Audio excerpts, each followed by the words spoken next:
All right, welcome to the 34th episode of the RF Generation Collectorcast. Bill, 34 of these freaking things. 34? That's like how old I am. I'm old. Shut up. I forget that everyone else is, let's just say I'm not 34. How about that? You sound like a very spry 48. Hi, guys. How are you? Oh, but Bill, I mean, it's been, unfortunately with everything that's been going on, we've had these spaced off probably a little bit more than we normally have been doing with a month, but how's everything going? Pretty good. I mean, we're very, very busy with Expo prep right now for RetroWorld. We just had a walkthrough at the venue at the Oakdale a few days ago. Awesome. And something about just, walking through with the guys who are going to be like, setting up the power and like running like, all the logistical things that they have to do to get the show running. It really went from feeling like a thing that we're planning to like a real thing. So I'm super excited. Just getting to see the venue, walk through it again, and like kind of picture like where our stuff's going to be, and really, really cool stuff. Awesome. Well, I'm really excited about it, and we're going to spend some time on this episode talking a little bit more about the expo later and everything that's going along with it. But I'm pumped. I'm ready to come. Yeah, no, it's great. It's we got a lot of RF Gen guys coming to the show. We have several folks flying in, some from international locales, as far as New Jersey and Canada. But yeah, we're thrilled. My house is I'm actually kicking a wife and a toddler and an infant out of the house to house guests. Oh, really? Oh, yeah. Is it either that or she's smart enough to get out before everybody comes in? Yeah, it's a little bit of both, where I'm like, hey, all these guys are going to be at the house, the weekend of the show. And she's like, oh, well, I guess I'll be at your parents that weekend, so. Well, and I think even Eric from Germany, I think, is talking about maybe even being able to come. Yeah, I got a message. I've been, very late getting back to people on all forms of messaging, but I saw his message on RF Gen, and I hit him back, and it's so cool that so many people are trying to come over, and everyone's very politely asking, hey, is there space on the floor or a couch or something? I'm like, listen, if I had any more space on my floors or couches, like at this point, I might be sleeping on an ottoman. But yeah, it's, hopefully we can have as many people as are in the area, come out for like a little meetup, hang out, play some games. If not, I mean, we'll of course have the meetup spot at the expo. We did purchase a table for RF Generation. We weren't sure if we were going to be able to do that, but it's there. We have it. It's not huge. It's just a regular 8x8 spot. But RF Gen members can kind of drop their stuff there. If you want to bring a few things to sell, it's kind of like a community spot for us. I was even toying with the idea of grabbing like generic name tags that we can have printed with the RF Gen logo on them, so everyone can wear their forum names. So yeah, we're just gonna try to keep it light and fun, and hopefully have a good time. I'm pumped. Well, great. I'll be excited. We can talk a little bit more in depth about that coming up. Cool. But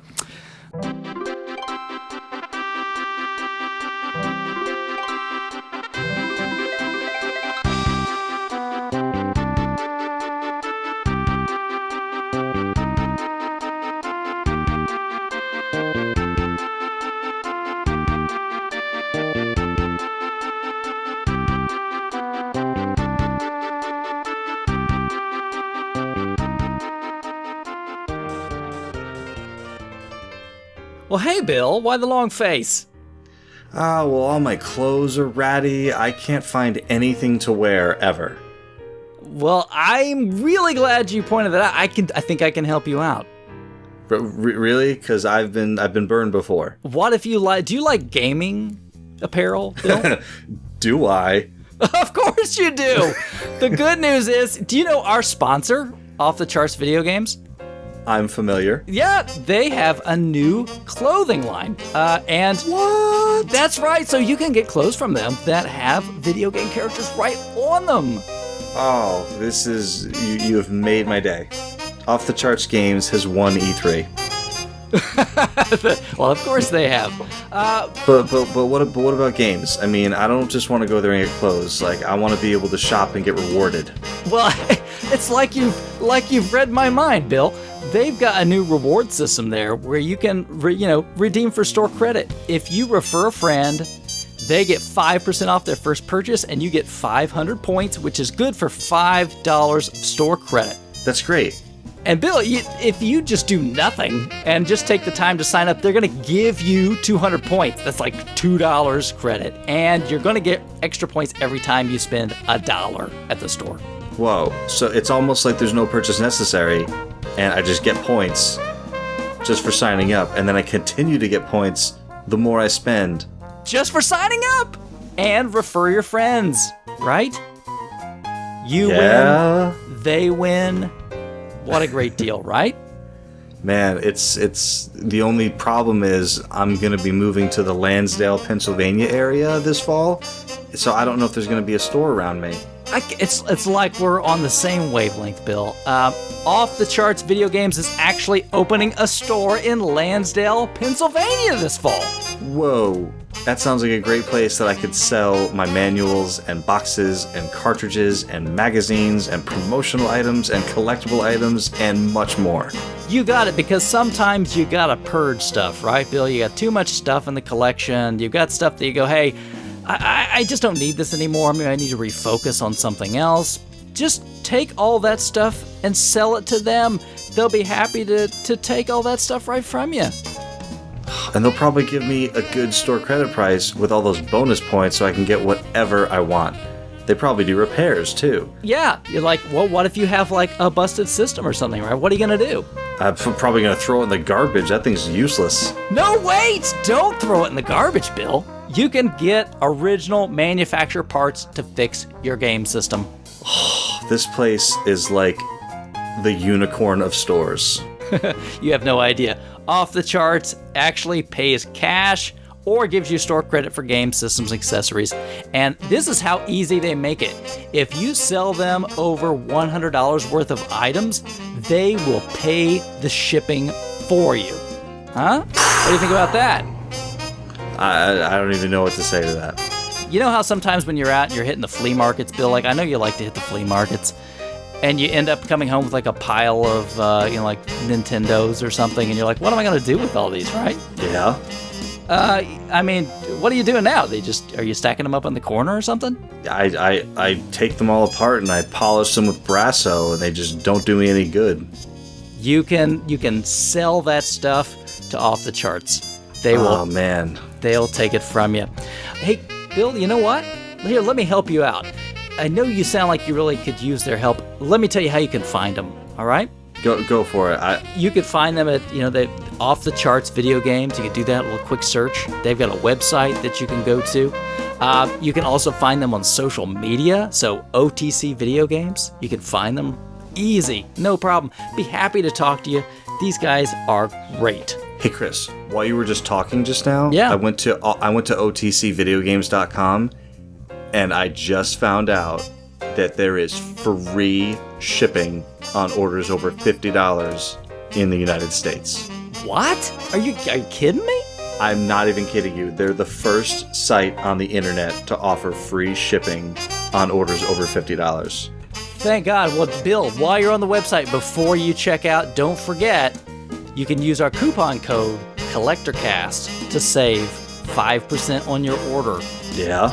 That's great, Bill. Don't forget, make sure you go to otcvideogames.com or follow on social media OTC Video Games.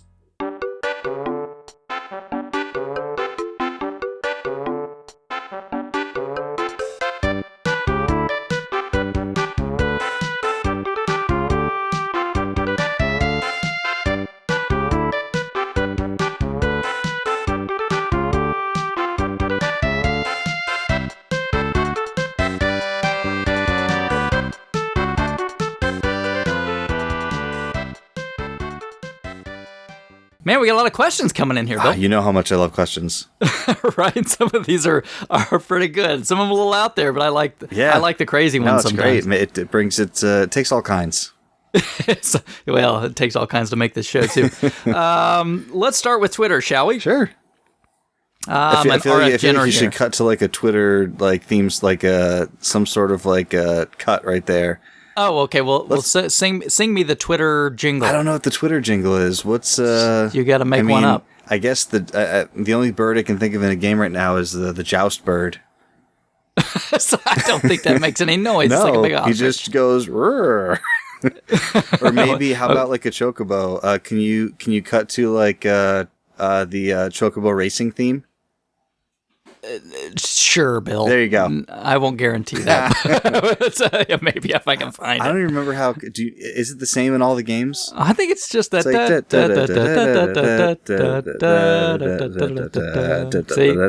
Yeah, and it's like a slight variation in every game. There we just recorded the Twitter intro. No, don't use it. All right. At Metalfro, he contacts us at, okay, here we go. Did you ever sell, I think we've had a variant on this before, but did you ever sell or trade off an item as a kid? Here's the big one, though, a kid that you deeply regret getting rid of. Bonus points if it was something rare. I mean, it should be bonus points if it was something near to your heart. Yeah, really. But yeah, I totally understand what he's like. 'Cause I think that what he's looking for is like, well, I had a little Samson, and I was like, whatever. I had 10 little Samsons in a stack. The store was like, are you sure you don't want all of these? You bought 10 sealed little Samsons, and you're like, yeah, but I really want that one copy of Silent Service. But no, okay, so trade off something as a kid that you deeply regret getting rid of. I mean, like you said, we talked about this before. Whenever I find people who have things, it's like, oh, like that was my Nintendo when I was a kid, or that was my Rob, or that was my, my Genesis. I just think like that is so cool. I hit that point that like a lot of people do, where you're like, okay, time to get rid of all of this stuff, and I, strip down to like almost nothing. And then, years later when I got a job and, worked at Funko Land and a few other gaming related places, I was like, I really should try to get some of the cool stuff back. And that's kind of what started the collecting. So, I mean, for me, I kind of got rid of everything. But like when I look back and think like, what do I wish that I, never got rid of? It's probably the, and I know it's kind of a generic answer, but like, when I had Genesis games, I saved the box, I saved, the manual, like the game, like I saved all that stuff. When I had, same thing, 32X, Sega CD, like I kept all the cases. What really, bugs me is that I got rid of all of the boxes for the Nintendo games. Oh, yeah, right. So, and I remember, like, and he's asking specifically if we sold or traded them off. I think I did actually, like, I wanted to trade some stuff in to get some games, and I was like, well, I don't have any games to get rid of, but I mean, I'm not playing these boxes, so, I think I just went to the store and I was like, can I trade the boxes? And they were like, sure. And like, there wasn't like a value in their system for them. They just gave me, some trading credit for it. Most of those games I've probably reacquired because none of them were terribly rare. But yeah, I mean, I'd probably say like, in general, it just sucks getting rid of stuff that you had when you were a kid and you have nothing left. So my father-in-law, he's actually driving up, him and my mother-in-law are driving up, in the next month or so for the, birth of my second child. And, spoiler alert, he told me he's bringing up, remember I told you he has that closet full of like all the video game stuff he's ever had? Oh, yeah. He's like loading up the car. He's giving it all to me. Oh, that's awesome. So it's like Odyssey stuff and, like Atari trackball, like crazy. Everything he's ever had, like box manual. And like sometimes he wraps them in saran wrap so they don't get like any crap on them. Nice. Super Nintendo Super Set, NES Action Set. Nice. So yeah, it's too bad that it's not my childhood stuff, but it is kind of cool to be even acquiring something that like was the thing that someone had when they were a kid. So yeah, and you've said before, I mean, your father-in-law, he plays games. Yeah, he games. Right? So. And he listens to the show, so I can't I will not say anything bad about him because well, of course not. I He's couldn't. Your father-in-law. I couldn't. But yeah, he does. The way he compares me and him, he says, I feel like I spend more time in games than you do. Like you like jump off to other games. And I'm like, well, yeah, I'm better at the games, so it doesn't take me as long. Shit. Way to call him out. No, he's a good guy. But no, his point was, I was just, teasing with him, but he's very methodical. So he'll get to an area and how can I, squeeze every last bit of game out of this? Okay, I can do this and I want to get this. Okay, 100% great. Whereas I'm like, I'm just going to play this game as long as I'm having fun. And as long as it's fun, I'm still going to play it. And I don't care what the percentage is. And I don't care about the completion, So he's like a straight completionist and I'm a funnist. Okay. But yeah, he's always said that about me and him. He's like, I feel like I spend more time in games. And I was like, well, yeah, you take longer, but, yeah, he's a good guy. Well, now that he's heard that, I'm sure that closet full of stuff is not coming to your house. Where's all that stuff? It's like, I needed more time, Bill. With burn. It. Oh, man. Yeah, no, I feel it. What was that time? I mean, when you got rid of things, was it that like period of time where you're like, I'm into girls now. I don't need this baby crap around me anymore. I mean, there wasn't ever any like disdain for the games. It was just like, okay, man, I had that stuff for a while, and the other thing is like, I feel like you sell games when you don't have any, like, obviously you sell games when you don't have any money, but it's like when you don't have money and someone's like, hey, I'll give you $30 for that. You're like, wow, $30, that's a ton of money, because you have no concept of like having a job or like getting a paycheck. So like once you get like your first few paychecks and you're like, man, I sold some of that stuff I had for a kid for like, for less than what I could make in a couple weeks, like, which is, kind of the reason why a lot of collectors don't get rid of stuff at all. They're like, well, if I'm only going to get so little back for it, I'd rather just keep it, Yeah. So yeah, it was never like, I went through a couple times where I was like, okay, I'm just going to sell these games I have because I don't have a whole lot of room, or I want to buy, guitar. Like I was I played guitar for a while. So like when I got rid of a bunch of my games, I bought a guitar. But yeah, I'm kind of to the point now where everything's kind of settled down and the games I want are the games I want. And, they're going to be there. Yeah, no, I get it. So what about you? You have one that got away that you always wish you didn't get rid of?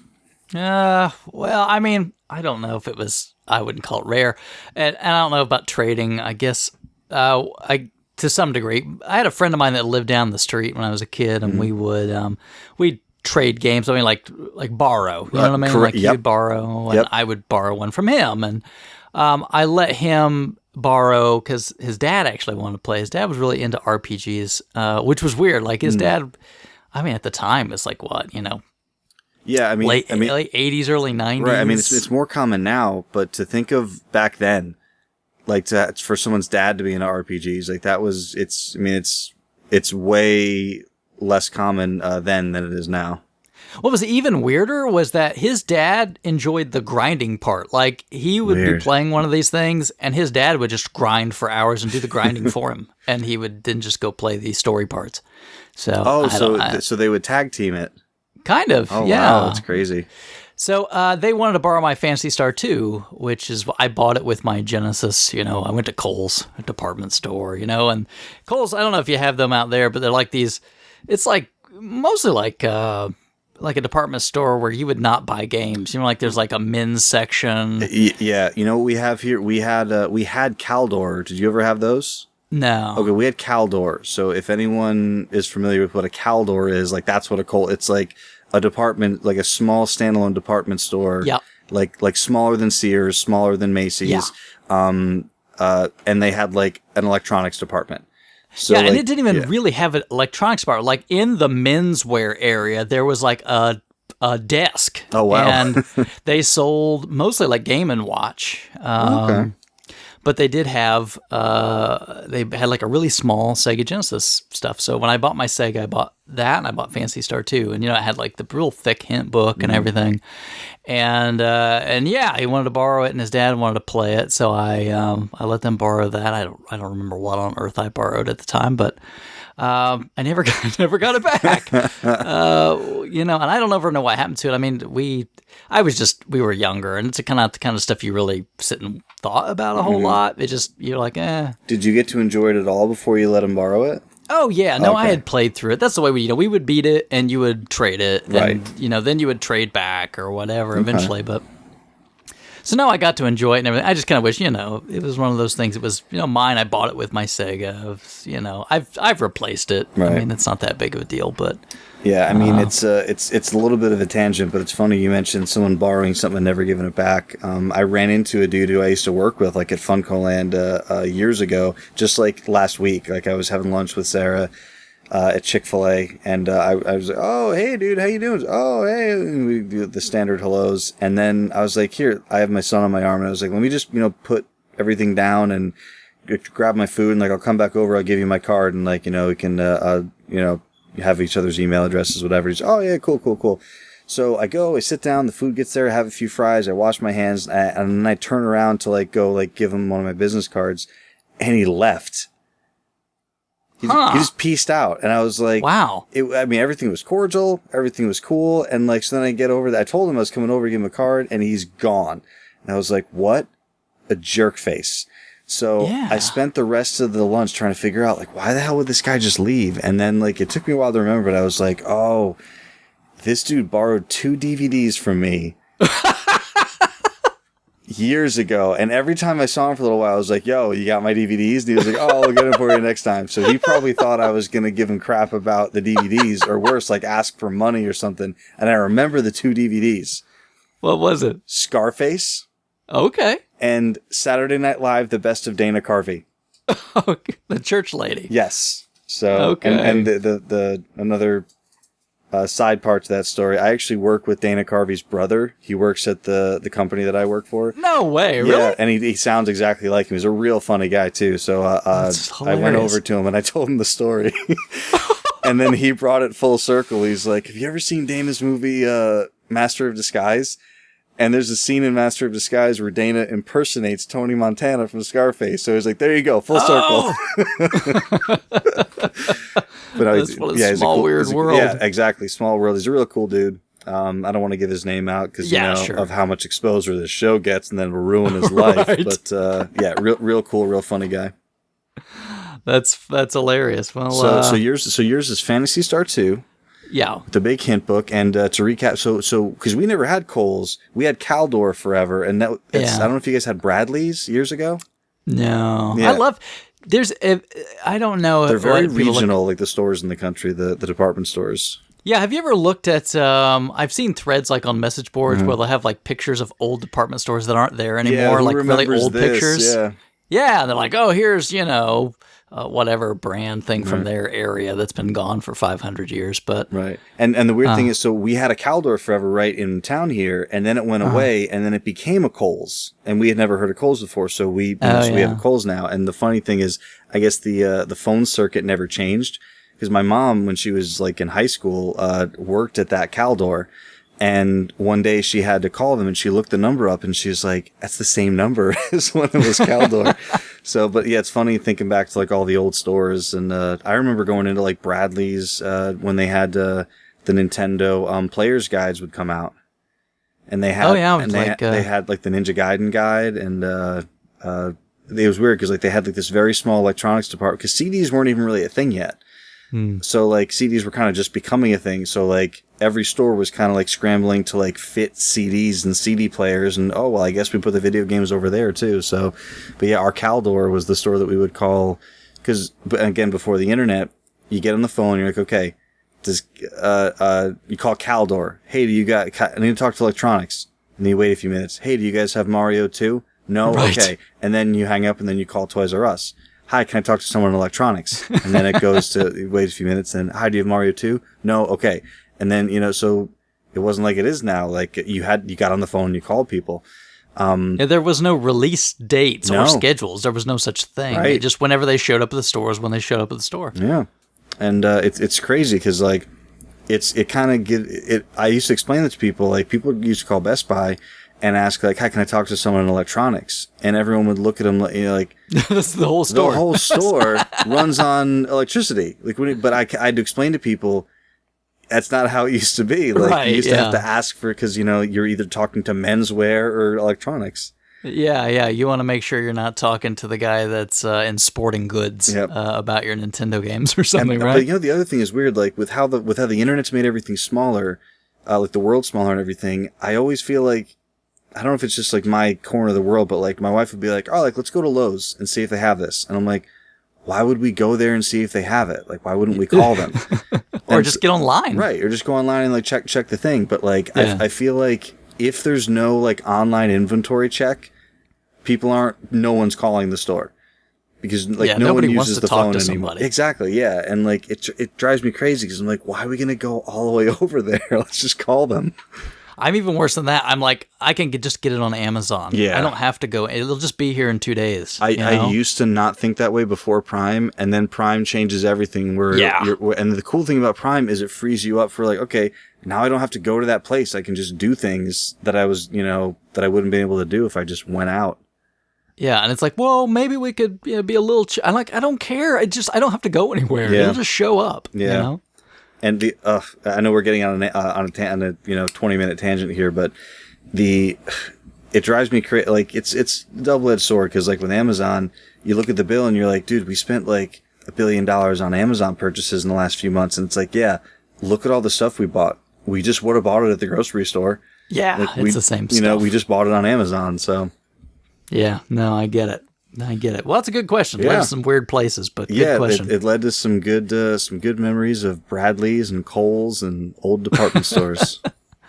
The store I used to always go to for NES games around here was a store called Hills. Okay. Hills Department Store. Oh, man, they had a great selection. I used to go in there all the time. Up next, we got 2 questions. Okay. 2 questions from @SegaTomcast. Cool. Which I would tell you to follow him, but right now he has his account locked, which I can completely understand, wanting to be somewhat semi in control of who follows you. But if he ever unlocks it, you need to immediately follow Sega Tomcast. It's like the best stream of consciousness tweets I think I've ever read. It's just like the most completely random, but like the things you're like going, yeah. That's it, yeah. But he has a couple questions. Do you collect books at all? Any recommendations? Comics do count. Well, I always go first, so why don't I let you go first? Okay, sure. I don't know if I would call it collecting books, but I mean, I buy books. I like to read. I am somewhat, I guess, obsessive about what I do here. I mean, I like gaming, and I like to read about gaming as well in the industry somewhat. But a couple books I guess I would recommend right off the bat. If you like history and you don't care if it's too dry, there's a book by Leonard Herman called Phoenix, and it's basically just a history book of the game industry. It reads, I'm not trying to be rude. It's a little, like stereo instruction manuals. It's very matter of fact, but a lot of knowledge that's in there. Right, and I've read that book too. I'll just want to interject. I feel exactly the same way. There's not a single page that goes by that not only did I not learn something, but I learned something that was like, that's really interesting. But as you're reading it, you're like, well, you can kind of tell it was self-edited. You can kind of, like there's like he self-published it, right? Sure, and thankfully, because it really is a good read. But after you start. It's again, I don't want to talk down about it because like it is a great thing for someone to write all that and self-publish it and get the good info out there. But you're right, it's a dry read, but it's extremely interesting. Yeah, and the crazy thing about that is, I mean, that book came out, the first edition came out, because I remember buying it, came out like 95, way before anybody was writing about games or game history. I mean, you had magazines, and that was it. So to get something like that was pretty much the only game in town, so no wonder he had to self-publish. Nobody was putting books out like that at the time. But yeah, give it one a read. I mean, like I said, don't expect, New York Times editor to go in, but I mean, there's good content. There is a series by MIT Press. I've read 2 of those. I'm almost done with the second one.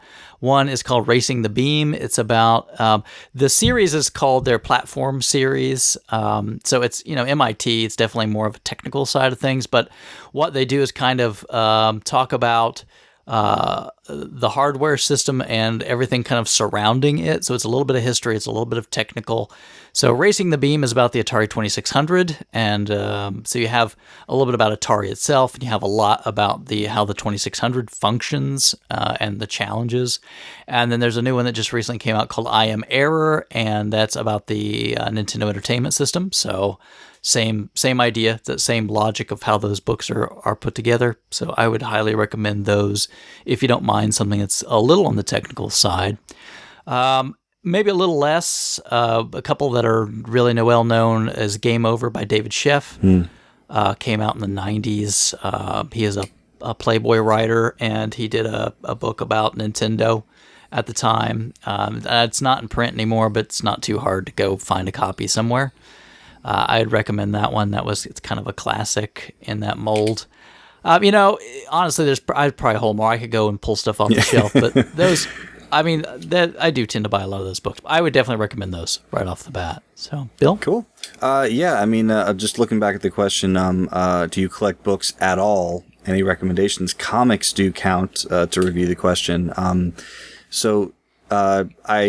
I'm going to skew it towards the hobby because I'm assuming he's not just asking you what you're reading. I do collect the How to Win at Nintendo games books, the Jeff Rovens. It's not really a difficult collection to get because there's not really that many of them, but they look really cool on the shelf. They fit right next to the games really nicely. They all have different bright colors as for the binding. There's a couple of collections. There's the How to Win at Sports Games, the Super How to Win Nintendo. at Super Mario. Yeah, How to Win at Super Mario. And I collect. Wouldn't say I collect them, but if I come across the Tecmo, what do they call it, the Power series. Oh, Worlds of Power. Worlds of Power books, yep. And they have Metal Gear and Bionic Commando and, kind of some backstories, really, really, really short little. You can tell they're kind of designed for probably a younger audience, but same thing. They look really cool on a shelf. I think I came across a half dozen of them at a flea market. It was 50 cents each. And it was sold.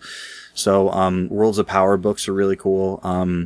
And just since he did say comics, and I'm not saying this just because Duke is here and because I have to represent, me and my bat brother Krabby. Oh gosh, here we go. I'm personally, I wouldn't call myself a comic fan, and I'm just saying because I don't like a whole lot of different comics. I'm a Batman fan, so I had a friend of mine a few years ago.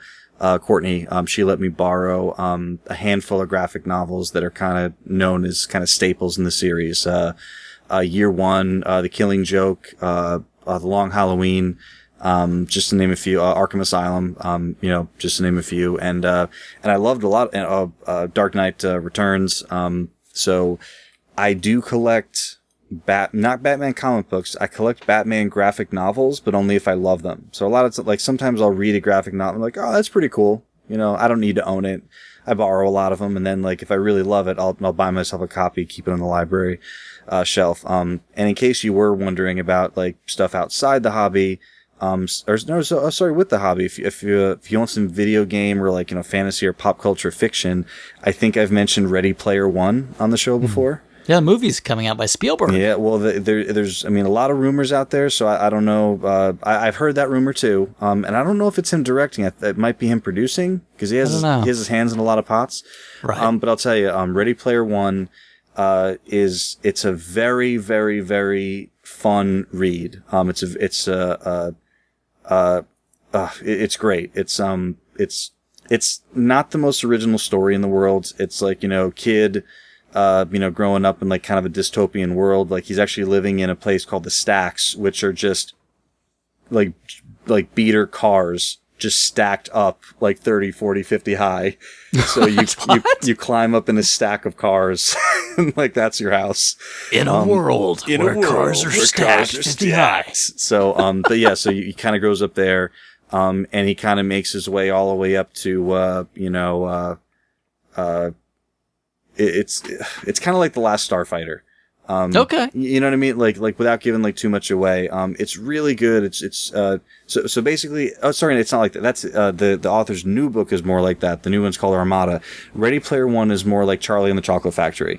So imagine Charlie and the Chocolate Factory if Willy Wonka died and then in his video will gave the golden ticket contest. Okay. So that's what happened. Right. So in the beginning of this thing, imagine Steve Jobs times 10, or that type of figure, that ubiquitous with technology. He dies and he leaves this video where it's okay. Here's this contest that I left for someone to find, and whoever solves it can take over my fortune. Oh. So people for years are looking for like the first piece of the puzzle, and the kid in this story, like he finds it, and it's I mean, if you're a child of the 80s or video games or like pop culture in general, it's filled with Rush references, nerd movie references. Like at one point he has to act out the entire War Games movie as Matthew Broderick. Like that's one of the tests. Shall we play a game? He has to play 2112. It's really, really, really, really good, and it's super fun, super easy to read. So Ready Player One, if you're looking for like a gaming, fiction book to read, it's excellent. And like Chris said before, it's been in negotiation. Actually, it was offered to Christopher Nolan, and he turned it down. He typically doesn't like to do something that he's not writing. But yeah, I think Spielberg has been attached to it. So if you're looking for a gaming, fiction thing to read, Ready Player One is awesome. And I'll just do like a shout out for The Name of the Wind. If you haven't read The Name of the Wind, please call out sick next week and just read The Name of the Wind. Yeah, just throw another. When you mention graphic novels, I've got like one Golgo 13. Oh, okay. That's kind of my thing, and I want to get some more of those. I liked it. It was good. Nice. Another question that Sega Tomcast hit us with is it's a good one. Never mind about the book question. That's right. Please tell me your favorite part of ABC's hit TGIF lineup was, and was it Full House? Now you so see, if you were alive in the 90s. It depends on which era of TGIF you were coming from, right? That's true, because there was early TGIF, and then later on the different mix. You had a couple stalwarts that were pretty much there the whole time, though, right? Yes, yeah, and here's the thing: for people who aren't familiar, TGIF isn't just like a crappy restaurant. TGIF, like honestly, I don't know how I can explain to people now, because I don't feel like there is like a family TV staple that's as ubiquitous as TGIF. No. But I mean, and remember, like, there was Must See TV, which was like Thursdays, and then you had TGF on Fridays. Right. But that was it. I mean, everybody watched TV. There wasn't anything else to do. Right. It's you didn't have a billion different ways to consume content. You didn't have streaming. I mean, people forget how recent the streaming has been happening. But I'm telling you, TGIF, like, you talked about it at school during the week. Like, you looked forward to it. Like, TGIF happened, and like my parents unplugged the phone. Back when all you had was a house phone, obviously no cell phone. So like, it's no one's disturbing TGIF. But yeah, Full House was definitely in the, so if you're talking way back in the long ago, it's hard to pick a favorite because they were all so good. So Full House, if I'm not mistaken, was in the same block as Growing Pains. With Alan Thicke and Kirk Cameron. That would have had to have been really early, but I don't know if that was technically ever in TGIF. Yeah, Growing Pains might have been back in the Who's the Boss days. And Who's the Boss might not have been in TGIF. If you twist my arm, it's going to be between Full House, Step by Step, and Boy Meets World. Okay, all right. All solid, all very family, and all like you looked forward to it all week. Interesting. I think I would have to go with. I think it was earlier on. Wasn't Perfect Strangers? Wasn't that one in TGIF? With what's his name? Bronson Pinchot. Yeah. With Balki Bartokomous. That's right. Balki Bartokomous. So you're going back, but people don't understand how good that show is. And the thing Perfect Strangers, because a whole lot of other shows like survived and like you got reruns and syndication. Unless you like look it up on YouTube, like you can't find Perfect Strangers anywhere. Yeah, maybe if it's like on some weird rando over-the-air channel or something. But you're just not going to find it. Do you want to real quick explain the premise of the show if someone's never seen it? Okay. Yeah. Well, so there's this guy that lives in was he in New York or Chicago or some big city, right? Yes. And he has was it his cousin? Yeah, it was his cousin. So Larry Appleton. Who I want to say Chicago, but I'm not sure because I think they went to Cubs games or something. So Larry Appleton, and I think he works at a newspaper. Yeah, something like that. Yeah, I mean, it was so- like so- a big, highfalutin kind Right, of job. like something in But the very media serious. or whatever. Yeah, like very like Odd Couple type stuff. So Yeah. he's the worker. He's like, I gotta do this. And then his like freewheeling, I want to say cousin because he calls him Yeah. Cousin Larry. He's like, Yeah. Cousin Larry, I am your cousin Balky from Meeples. He was like, what? So Yeah, this, the like, island of Meepos. yeah, the which island of Meepos, which I think he was like a doesn't goat exist, I herder don't or think. something. Yes, he was a goat herder. Yeah. But why did he come to America? I don't remember. No idea. And like the opening credits showed him like in the first shot like on Meepos, and then in the second shot on a boat, and the third shot living Yeah. with Larry. Yeah. Wasn't there like you could see him like coming up to the Statue of Liberty or something? Yeah, something like wasn't that. it? Yeah, but I'm telling you, like Perfect Strangers. Because my wife had never heard of it. I pulled up a few YouTube clips and showed her, and she was like har laughing. Yeah, So yeah. it is really good. But yeah, it's you really pulled out a way back one with that. But yeah, if you haven't seen Perfect Strangers, like YouTube a couple of full episodes. It's really good. Yeah, and Bronson Pinchot, I mean, he was hilarious. And what happened to him after that? You know what? He was on one of the. I can't remember if it was like a celebrity. It was either Celebrity Rehab.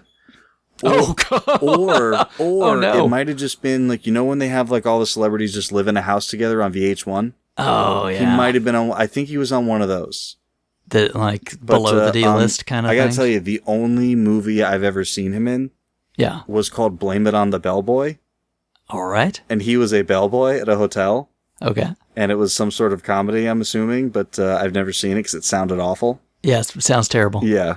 It's the same thing. You know who he reminds me of? Remember, I don't know the actor's name, but remember the guy from Short Circuit?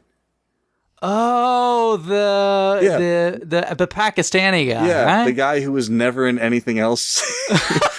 He was the best character in Short Circuit and Short He was Circuit 2, and you He can't was the find only him. returning character in Short Circuit 2, Yeah, wasn't he? yeah, it's because everybody else, like, they left Montana and they went to the city, and then like Michael McKean was there, like making stuff with him, but Gutenberg and Ali Sheedy, none of them are there. But yeah, it's he wasn't he played like a Pakistani guy, but he was just like a white dude. Yeah. I mean, he was a little darker I think complected, they, but yeah. they made him up a little bit. Yeah. Yeah. But yeah, Basically just a white guy. Well, you remember? Oh man, this is like the least video game episode ever. Do you remember? You know who Jonathan Pryce is? What did he play? Most recently, he was in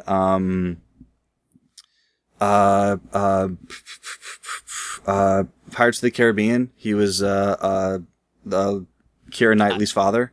I've seen Pirates of the Caribbean, but Yeah, so Jonathan Pryce, he was in the Broadway production of Miss Saigon. He played a straight up Vietnamese pimp. all right. And he's like just a British actor, or just a white actor, and they gave him like Asian eye prosthetics so that he Really? would look the part. And it was like a big controversy at the time because they're like, you guys are being racist. You're like Yeah, a giving him little. and he's like, he's playing a Vietnamese guy. Yeah, but I mean, you couldn't put cast a white guy as a black man and Exactly, put him yeah. in blackface. I mean, that Right. would be bad, right? So to answer Yeah. your question, TGIF, my favorite part it's Urkel, of right? ABC's. Oh man, yeah, the Family Matters. Family sad. Matters. That's sad though. With what's her name? The girl who played was it Maya? I don't know. Did something what- happen? I know the dad died. What was a while back. Urkel's girlfriend's name? Oh man, God, I can't remember. I can't remember either. But like, only thing I can remember with Urkel is did I do that and cheese? yeah, cheese. But yeah, there was, later in the series, he got a girlfriend, and she was really, really pretty. And I was like, and one day I was like, I wonder whatever happened to her. And like, I went back and looked her up, and like, she very suddenly died. Oh no, I think of cancer too. And I Oh, was like, terrible. oh man, like young. So I remember like Urkel had an alter ego that was cool. Stefan Yeah, there we go. Arkell. Oh man, And then Laura finally liked him. yeah, and man, now I'm thinking back too. I like Fresh Prince. It's a great show. Oh, Fresh Prince is great. Carlton. See, that's the thing is there's just a whole bunch of great shows when we were growing up, and I Oh, don't know the which 90s, one are yeah. official TGIF, because I think just ABC is official TGIF. Yeah, it was just ABC, yeah. So Fantastic. yeah, good stuff. So maybe it was not Full House, but it was good. Good stuff. Yeah, no, I mean, and it's, I mean, Full House is great. Like, don't get me wrong. If Full House is on, I'm watching it. But My kids will watch Full House. Most def, yeah. Seriously. They like, if I have anything else that's they're like, this is old. Yeah. Full House comes on. That's great. They just put out like a Full House, behind the scenes like documentary with like recovered footage from back then, and there was footage of John Stamos trying to get the Olsen twins fired. Really? Yeah, and they asked him about it, and he admitted, he's like, yeah, I did that, and it like they were super young, they were like babies, yeah, and like they could never get them to do the right lines, and they were pooping everywhere, and like so it wasn't like, and he said, he's like, it wasn't like I didn't like them, I was like, I just wanted to work with kids who were easier to work with, and these kids were very difficult to work with when they were younger. Cut it out. Yeah, cut it out, quit it. Is there any truth to the Alanis Morissette rumor? I don't know if there's any truth. That's what everybody says, but I know they dated. Yeah, they did date. Which, God, Alanis, why? Dave Coulier, why? I know.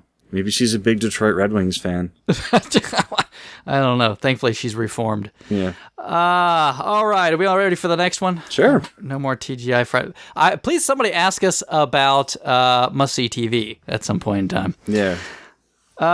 Okay, this one's from Real Jeff Funstick, and he wants to know, has anyone aspired to try to make their own web series or games, whether it be reviews or anything related? To making their own web series on games, right? I mean, yeah, well, yeah. Okay. So, YouTube or something? Yep. Absolutely. Well, since Chris went first last time, I will go. Okay. Yeah, I've absolutely... now, when you say web series... I assume he's talking about a video series or a blog series counts? Well, I would think so, because when I think web, I guess you could talk about a blog, but I mean these days video's where it's at, right? Yeah, I mean I'm on the RF Gen blog crew, which if you haven't yet, like you should really just send a Single Banana a private message and thank him for all of the work he does to keep all that in line. Seriously. There's really a ton behind the scenes that goes on, and it's not just him like, yelling at all of us like, hey, get your stories in on time. Like he's doing scheduling and he's trying to keep everything flowing. The front page of RF Gen for a long time was just kind of, the same story for 6 months until something else changed. So he took the initiative to say, listen, can I be in charge of this and get fresh content up every couple days? And it's not a small amount of work. So just put that out there. So yeah, the blog series, web series, I've tried to do a bunch of them, and the problem is I get this idea and then I'm going to do a web series on all 32X games. And then you get like 3 or 4 games in and you're like, I don't want to play any more 32X games. Like, right. So, and this happens with a lot of things. So I'm trying to find, and the same thing with like, old DOS games. Like you play like TIE Fighter and Terminal Velocity. And then I'm like, I don't really want to play any other DOS games right now. So like, I've kind of found that I want it to be stuff that I enjoy doing. So I started to think, if like a month or so ago, I was like, okay, if I just had all the free time right now to do anything gaming related I wanted to, what would I do? And my first thought was like, I would put together an arcade machine, so I picked up a cheap arcade machine on Craigslist. And when I have free time, I'm working on it. So the last blog article I did was on, some of the first things to do when you pick up a new arcade machine. So I wrote that, and then because a lot of times with blog articles, I'm trying to okay, how do I get more content in this? I can't think of anything else to say. With this article, I had more than enough to say, and I had to say, okay, I'm going to put the next thing in another article. And even after I submitted it, I emailed Rich and I was like, hey, can I have it back? I want to add more stuff.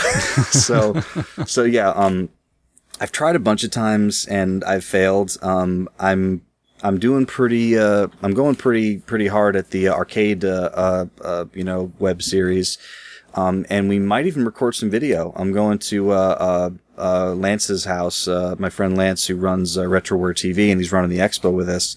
I'm going to his house on Sunday, and we're going to be doing flybacks and cap kits on a couple of monitor chassis. So that'll be the next article. So that's the one that I'm currently working on. He also asked about reviews or anything else. Yeah. I used to write reviews. I don't really know how great I am at it. So it's not, and also I don't really have fun doing it. So that's why I stopped. I love teaching people how to play games, especially if it's like a really complicated game. Because a lot of times I really want to learn how to play a game, but no one will teach me how to do it. So once I learn, I love teaching other people. So Dark Souls. Dark Souls, yeah. Yep. So someone still needs to teach me how to play Dark Souls. Anytime, anywhere, buddy. Well, we have some time next month. Yes, we do. You want to get that going? But yeah, so I did a video on how to play Civilization 5. Yep. And I did a video on how to play Civilization Beyond Earth. I'm a big fan of the Civ series. And I don't know if very many people watch them, but I had a ton of fun making them. Let me ask a question, both maybe to you and to the listeners. And maybe if this is not good, I'll just cut it out. Now, when you're doing stuff like that, I'm curious, probably also more to the listeners. You know, like I know with Billy says, well, I don't get very many views. Do you feel like, or if we integrated stuff into our like show channel, do you think, I mean, because we probably have more, I mean, no offense, Bill, but we probably have more subscribers on the show channel than like your personal channel. Right. Is that something you'd want to try to consolidate under like the show's heading? Or is this like, I just want to do Bill's thing out here somewhere? No, yeah, it would totally be like, I don't care how it gets to people. Okay. So if there are people who are, you know, have any interest in some of the things that, you know, each of us are kind of doing, like Krabby's like NES completion videos.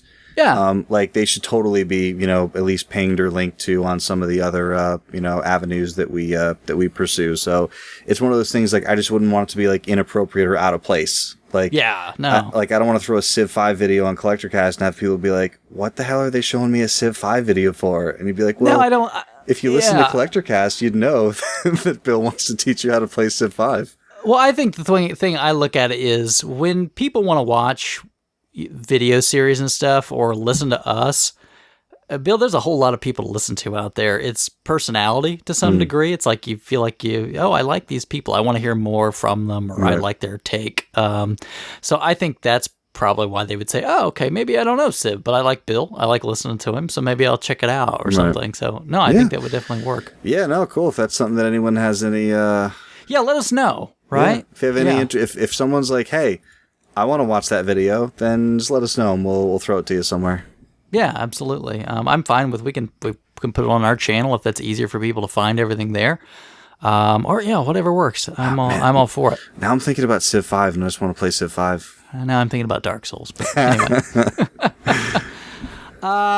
as far as me, I think about it fairly often. On the personal side of things, part of what I do for my job is I do some video work and video editing, and I do some side work doing that stuff too. So video, audio editing, and some shooting. I wouldn't call me the best cameraman in the universe, but I'm okay. So some of that, I'm like, I have the skills. It wouldn't be very difficult. I think the issue for me gets to be more is, it's kind of like, when you have to do something for work, doing it at home it's not as fun. Does that make sense?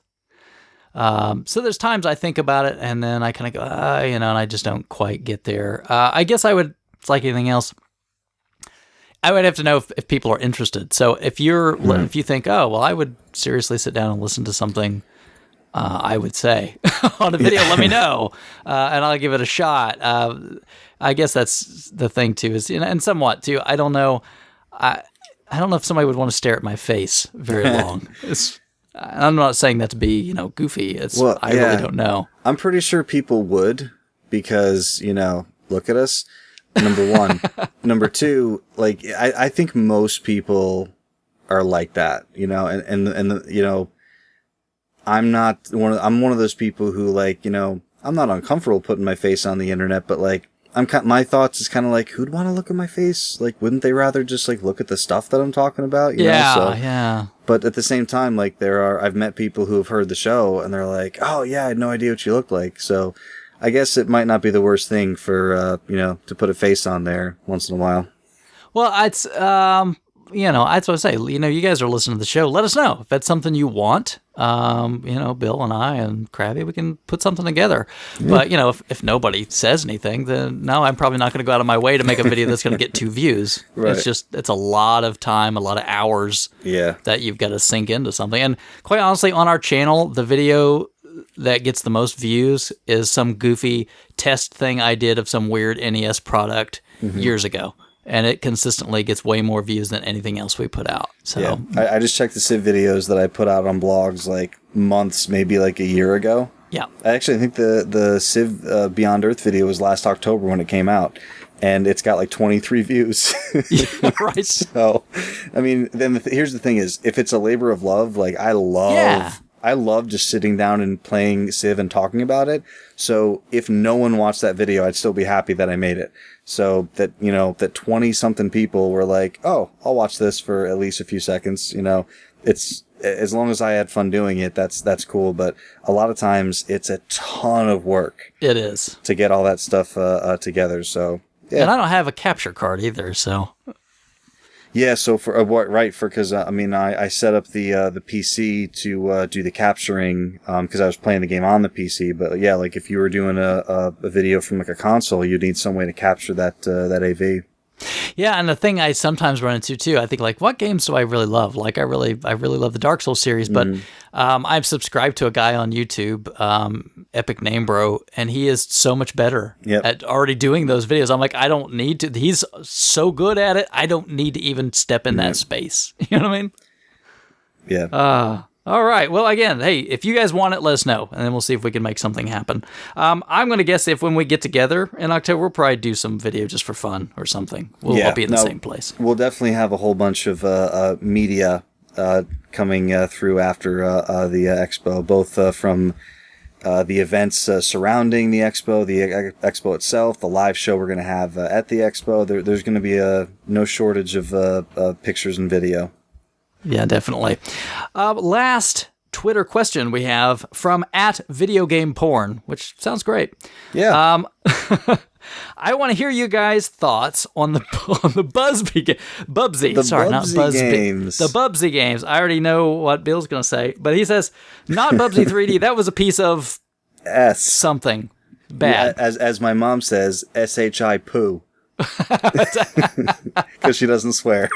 She doesn't even spell swears. She hints at them and then says poo. Bill, I know you have way more experience with Bubsy than I ever want. My only experience with Bubsy is with the only Bubsy game that we ever had, but my brother and I played the crap out of this thing. Like, if you could wear a cartridge out, this would be one of the ones that we wore out. I mean, all the time. Like, it was the Genesis one. It was a decent little platformer. And you know, we've mentioned this before, but like games back then weren't like just the way games are now. Where like you have instant access to 43 billion games at any time. I mean, back then, like you were a kid. Not only could you, not only could you like not get games instantly with an internet connection. Like your parents didn't buy you new games whenever you wanted to. So like you had the games you had. So, we played Bubsy so much, and the one line that it stays in my head over and over again. I already know. This level would come up, and it was like had a caption, and it was a pun, right? Because he's a furry creature, and it said "a bridge to fur." Oh. So then Bubsy would be on the screen every time you would die, like it loaded up on that screen, and he looked at it and read it, and he said, "More like a bridge too short." And I guess we were bad at it because we died a lot, so we heard him say "more like a bridge too short" a lot. But yeah, I mean, I didn't play any other Bubsy game besides that one, Bubsy game on the Genesis. I actually couldn't testify to Bubsy 3D being a piece of S-H-I-Poo or not. But yeah, thoughts on the Bubsy games? The one Bubsy game I played, I remembered liking a lot. I think the Bubsy 3D game is the thing that killed the series. So yeah, it must have been pretty bad. Isn't it weird how some 3Ds fly and other ones destroy everything? Bubsy really was never good to begin with. So, but you say you never played the 2D one. No, I've never played Bubsy. Period. Yeah, but Bubsy, you give the 16-bit ones, the Genesis one in particular, a try. It's really not a bad little platformer. I was kind of at that age where it's like I'd already played a lot of platformers on the NES. So when you like, I'm older, I want to play some tough games, You know what I was like that with? What's that? Bug. Somebody you should play Bug, and I'm like, yeah, I've played platformers. What are you trying to make me play that for? And the same thing with when everyone got on Spyro the Dragon. Yeah, I never. Yeah. Oh, you should play Spyro. I'm like, no, I shouldn't. Why should I play that? It's for babies. Yeah, but like the thing is, you'll find that odd person who likes that old platformer. Like you'll find the guy who likes, Bubsy, like or me, or But yeah, so it's interesting to kind of like call out the name of that like rando game that you loved as a kid, and find other people that were like, oh yeah, I also randomly loved it. Yeah, no, I completely skipped Bubsy. So flip the question a little bit. What's the rando platformer that you remember that no one else really played? God almighty. Gex? Oh, you played Gex? Yeah, I played Gex. Gex the Gex. Did you save 15% on your car insurance with Gexo? No, because Gex was the comedian. What was his name? Did the one-liners that was in Gex. Because, see, I had that Gilbert friend. Gottfried? No, it was, man, he's nowhere anymore. You don't ever even hear the guy. Gallagher? Yes, Gallagher. Gex came out and smashed fruit. That was exactly the shtick. Now I have to look it up because I didn't realize a comedian. Dana Gould? Who? I think that's it. You can look it up. I think it's Dana Gould. It is Dana Gould. I don't even know that name. How do I remember that? I don't know. He was, he was big for like a half second in the 90s. But no, I had a friend, and I know I've mentioned this before. I had that one friend that actually bought the 3DO. Like his dad bought him a 3DO. It was like a $700 machine. Yeah, and adjusted for inflation, that was like a $1,200 box. Yeah, it's crazy. It's like it'd be like if you knew a person who bought a Blu-ray player when they first came out for $1,000. Yeah, so obviously this is bad dad guilt. So goes out and buys his son, a $700 video game machine. And he had a couple games. Like one was a Mercenary, which was weird and really terrible. And he had Gex, and we played some Gex. And I don't know. I mean, I played a lot of it because he had it, and I didn't have a 32-bit system, to play it on. So we played it quite a bit. It was not a bad little 32-bit kind of platform. I played a little bit of Rayman on the Jag. You know what's weird? I heard of Rayman for years. I never touched Rayman until I think Origins. I'm not a big Rayman fan. Yeah, I'm like, I can play it, and like as I'm playing it, I'm like, okay, like this controls well. Like I get what I'm supposed to be doing. There's collectibles. There's lots of stuff to do. And every time I'm done playing Rayman for like a half hour, I'm like, I could have played anything else. Yeah. It's kind of like eating bad fast food, right? Yeah, it's like it's not bad and it's not fulfilling. Yeah, it's like filling up on chips. Yeah, you just kind of regret it a little bit later. Where's the dip? I'm pretty sure Dana Gould said that in Gex. Yeah. Oh man, but yeah, no, there was too many of them. That was the problem. There was just saturation, right? There was this big saturation. Like when any genre gets big for a minute. Yeah. Like, I feel like all, like, the stereotypical, like, 1920s bigwigs with the cigars are like, all right, the RPG's the big, see? We gotta make an RPG. Right. Because they all just show up out of it. Like, I was actually going through some MAME images earlier just to see, like, all these arcade games that are out there that I never heard of. And it's amazing, like, the number of, like, Mortal Kombat clones and Street Fighter clones, like all the stuff that was like, oh, that game's big right now, make one real quick. And it's like, you can't fool anybody. Like that, the clone you made is bad. Right? They all are. Yeah. All right. Well, thanks to our Twitter followers for all those good questions. Remember, you can always hit us at Collectorcast. You got questions you want on the show, we'll be happy to answer them. Mm-hmm. We're going to flip over to Facebook for a minute. The two gentlemen that sent us some Facebook questions, they are both co-hosts of the Narc podcast, which we've mentioned before. Yeah. All they talk about is the game Narc. That's it. They completely talk about... No, they don't ever talk about Narc. But Rip from the Narc podcast, he asks, if you had to sell your collection to fund something, and something in all caps. So do I have to yell that? Is that what I'm supposed to do? Yeah, it's a very Regis Philbin. If you had to sell your collection to fund something. Something! What would it be? Or, what do you think you could buy? He says, I'd put a pool in my backyard, for example. I mean, depending on the size of the pool, if you need a retaining wall, it's in ground, you need some concrete, you get some union labor. I mean, you're talking like $30,000, so you gotta have some good games to fund. Hey, he does own a Nintendo World Championship, so. Oh, he'll be fine then. Yeah, there's the concrete. In ground. In ground pool's fine. Yeah, in grounds are good. Yeah, no, good question. Man, if you had to sell your collection to fund something, what would it be? I'm not selling off my collection because it would be too sad. I'm definitely in the trimming, category right now. Sure. And even like some rare stuff I've already gotten rid of. I've sold, a bunch of things, boxed NES games to our very own, Gamer Nick, on RF Gen. Mainly because, there's games that I love having in the collection. I just love looking at and love knowing they're there and love playing. And then there's games that like, are rare and like have like some value to them, but I'm like, like I really don't have any attachment. I didn't have them when I was a kid. I don't like playing them. I can move on them.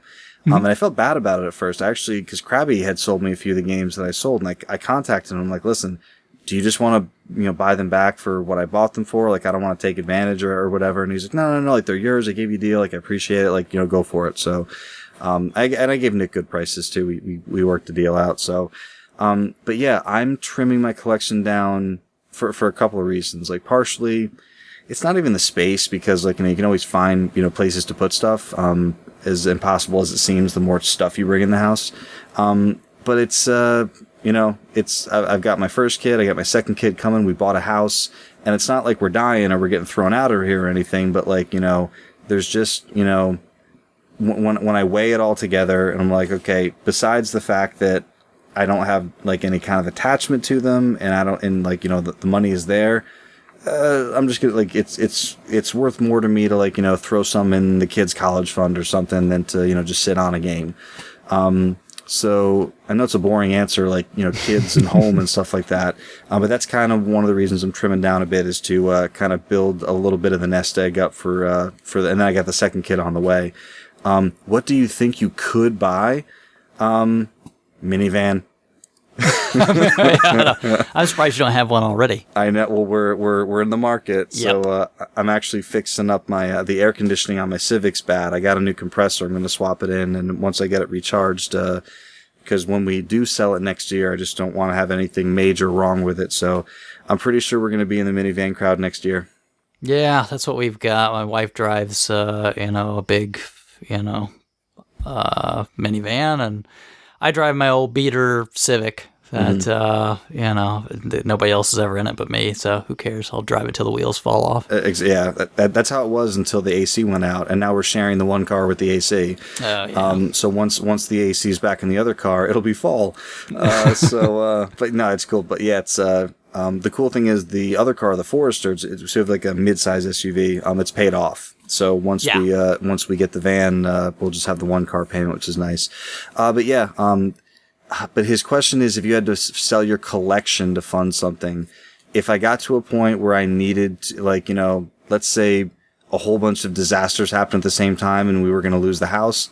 I'd sell the collection. Of course. Let's, if a family member's in the hospital, we need 10 grand real quick. Of course, you sell the collection. So, probably the same. It depends on the family member. Yeah. Oh, that's good. Burn. Probably the same answers as anybody else. Like, what would it take to sell your collection? Like, those regular reasons are probably, but, I hope I never have to get rid of everything. And if I do have to get rid of stuff, I hope that it goes to, people that I know, and, people that I know will hang on to the stuff and have fun with it. Sure. Yeah. If I had to sell my collection to fund something, what would it be? Bill's minivan.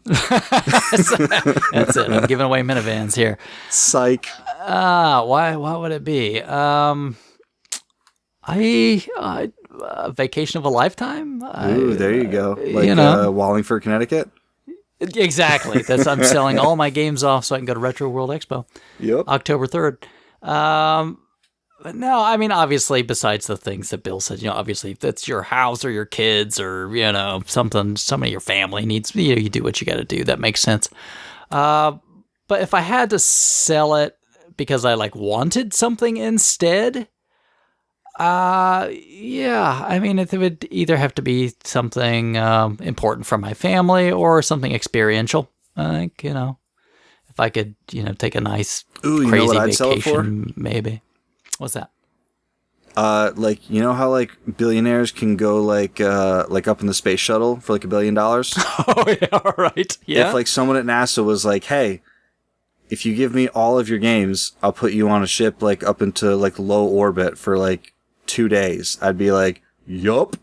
That's exactly how it works when you get an NASA. It's It Nintendo has to games. be, right? Just take NES games. That's every time you see a movie where NASA's in it, there's always a guy in the back who's like traded all of his games to go. Actually, in Armageddon, like one of Bruce Willis's crew, it was just NES guy. That's right.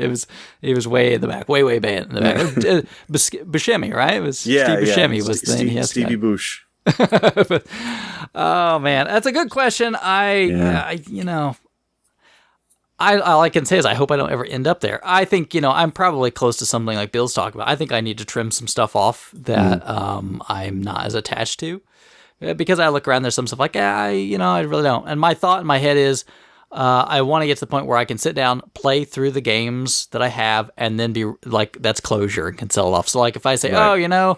I'm kind of done with my Atari 7800 or whatever, or sit down, play the games I have, and kind of go, okay, I'm good. You know what I mean? Right. I'm totally with you. Yeah, I'm not considering getting rid of my 32X collection anytime soon because it's got like a weird, kind of attachment to it with me. Yeah. But at the same time, like it's one of those things that I look at and I'm like, okay, there's a couple of games that I had when I was a kid that like I kind of, have I like playing, like I would keep those. But I mean, all the rest of them, they were cool to own, they were cool to have, and like everything would change if I got a Spider-Man. Because if I got a Spider-Man and that completed the collection, and then I had it, it was complete, I'd keep the games that I like, I'd sell the rest. Closure, right? Yeah. Closure. I think closure's a big part of it. Like, and same thing with the black box games. Even if I sold all my NES games, I'd be like, ugh.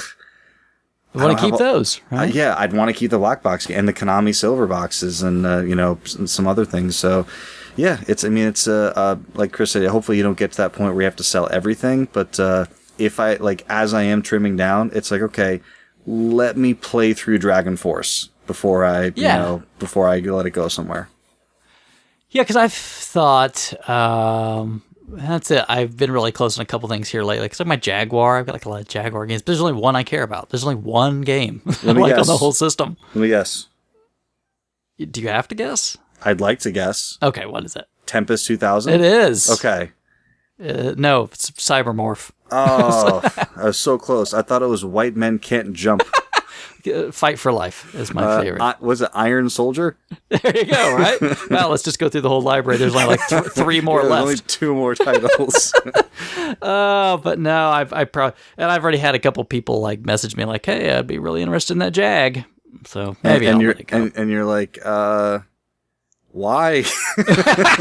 No, hey, the Jag is worth owning just for Tempest 2000. Yeah, no, it's a cool little like. Honestly, I do recommend that everyone own a Jaguar and a 3DO for some length of time at some point. I do feel like most people, unless they're just really quirky and like the weird stuff that's on them, do eventually move beyond them. Yeah, yeah, they're interesting relics. Same thing with the CDI. Oh God, I was so glad when Krabby wanted to buy my CDI. Was yours a CDI or an XI? I had a CDI. I also had an XI. I traded the XI away. Yeah, I think I remember. Because I was like, yeah, whatever. I got lucky and bought it for like $3, so I was like, whatever. Cool. I don't care. All right, let's go to the last question here from Chris Roberts, also from the Narc Podcast. He asks, if you could have a small arcade set up in your home, which you probably already do, Bill, which 3 arcade cabinets would be must-haves? And one of them cannot be a MAME machine, he says. No MAME. Right. He's asking for dedicated cabs, which, because, MAME is, there's nothing wrong with MAME because space-wise, I mean, it's it's the only option a lot of people have. Yeah. But he's just saying it's kind of like a cheat answer for this question. Right. It's like, I would wish for more wishes. Yeah, it's like, what do you call it? Like, if you only bring 3 games to a desert island, and it's like, no Steam.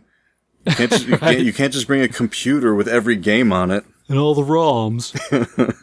So, but yeah, I mean, the last 2 questions, just because, me and Chris are both like kind of like considering slimming a bit. Mm-hmm. And, both myself, Chris and Krabby have all kind of just been like on a weird arcade kick, and pinball kick lately. Like it was kind of 2 cool questions to come up. Yeah, I mean, do you want to go first? You want me to go first? Or? I can go first. Yeah, go for it. I think one of them is probably a duh, and I'm going to imagine we're probably both in that same space. One of them would definitely be Play Choice 10.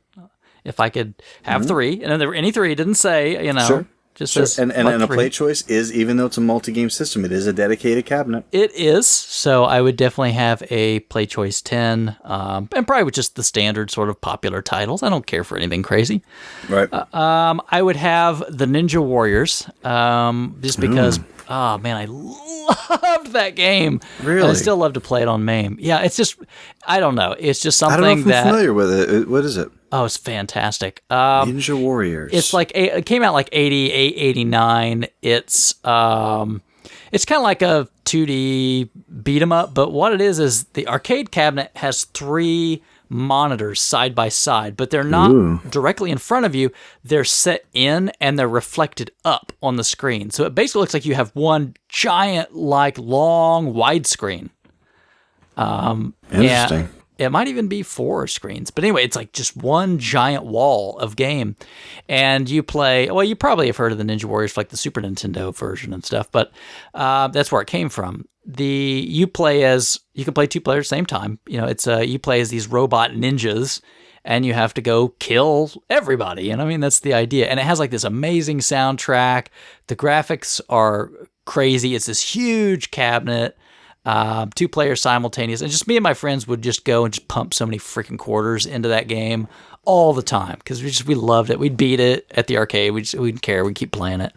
But that would definitely be one. I would say, it's very difficult to emulate because since it's like 3 or 4 screens wide, it ends up being like really tiny on your screen. But do it anyway. It's well worth it. And then lastly, I would probably have to go with, and this would be a tough one. It'd be some version of Street Fighter 2. Very understandable.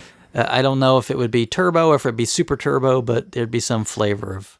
It's tough. It's almost as hard to pick a single version of Street Fighter to have than it is to pick like all 3. Because it's the same thing. Like I was, recently debating whether or not I want to get a dedicated Street Fighter 2, and it's like, man, like, because World Warrior is classic, but it would get old real quick with 8 fighters. So slow. Yeah, slow. And then you get Champion Edition, and you're like, okay, Champion Edition's cool, but like, then you go to Turbo Hyper. Okay, Turbo Hyper is great. I mean, should you go Super Street Fighter 2 Turbo? Because then you get the new challengers and the audio. So it's really hard to choose one. Yeah, and man, Mortal Kombat 2 just barely doesn't make the cut. I mean, barely doesn't make the cut. Barely, right in there. Yeah. But how about you, Bill? What would you do? I mean, those are all good machines. I mean, like, I wrote an article years ago about like my dream arcade, and it was like 10 machines. It's really hard to narrow it down to just 3. I'll tell you the ones that I have right now is I have a dual screen Play Choice 10. Jealous. With I mean, you're gonna play it in a month. Hell yeah, I am. So it's really great. It's a really, really, really good condition. I got some really cool games in it. I was kind of swapping games in and out for a while, trading some, and then I kind of settled on, I mean, they're not the rarest games in the world. They're just ones that I can just play just load the machine up and pop them on. So what's your loadout right now? Right now it's Mario 1, 2, 3, are in there. Mike Tyson's Punch-Out!, which as far as I know, as far as I can tell, is the only game that has a major difference from the NES counterpart. All the other games are pretty much the NES version. Probably because there's no like password, right? Well, right. No, the password is still there, but they when you press start at the title screen, it takes your initials. And then if you beat any of the fighters in, if you make it into the top 10 knockout times, no matter how you knock them out, it automatically puts those initials into the top 10 list that it stores for each fighter on the board. Cool. So since it's my machine and I play it all the time, every time, like, here's the bad thing is it doesn't show you the times unless you beat one of them. So I've beaten Glass Joe like so many times so quickly that you almost never see it. But if you get lucky and if like I beat him like just a tad quicker, then you see a list of Bill. So Mario 1, 2, 3, Punch-Out!, Contra, which I probably play more than anything else on this cabinet. Of course. Contra, Dr. Mario, which is the most thing played by 2 people. Yeah. excuse me, pro wrestling, Tecmo Bowl. Oh, pro wrestling. And what else do I have in there? There's one empty spot, so I'm forgetting one game, and I can't think of it. But Okay. you know what's really funny is whenever I load the machine up and like, hey, you can press this button to choose whichever game you want to play. When someone chooses a Mario game, without fail, do you think it's Mario 1, 2, or 3? I would say Mario 1.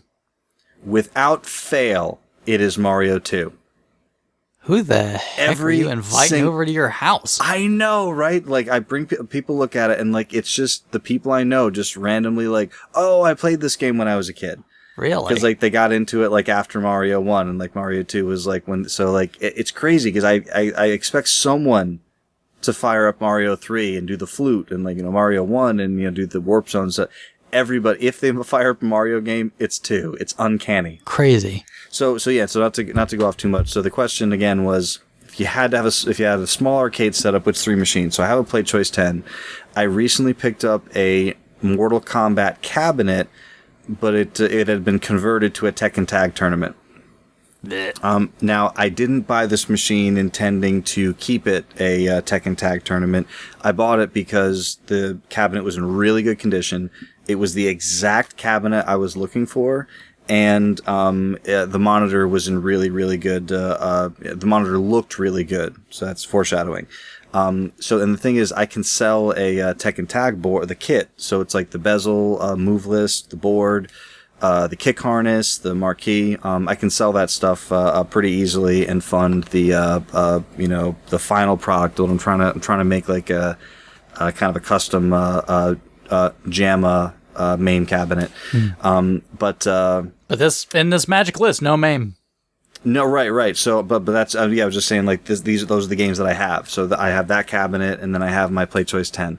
I definitely have a Street Fighter in there, and I'm leaning towards Street Fighter 2 Turbo. Hyper Street Fighter 2 Turbo Champion, not Super. Not Super. And I know it's a stupid reason. I don't really have any love for any of the new challengers. Uh-huh. And I know here's the stupidest reason of all. They totally changed the Hadouken sound. I thought you were going to say the announcer voice. No. Because I'm the original Hadouken where both Ken and Ryu like Hadouken, sure you can, Hadouken. I like that. And then when you go to Super, it's Hadouken. Yeah. It sounds like a joke. So I want the latest version of Street Fighter that's fast, that has the original Hadouken, is what I care about. So probably Turbo, Street Fighter 2 Turbo Hyper. So that's 2. So I have my Play Choice. I got my Street Fighter. I mean, the thing is, I kind of want to beat 'em up in there, but like once you beat 'em up, like that's it.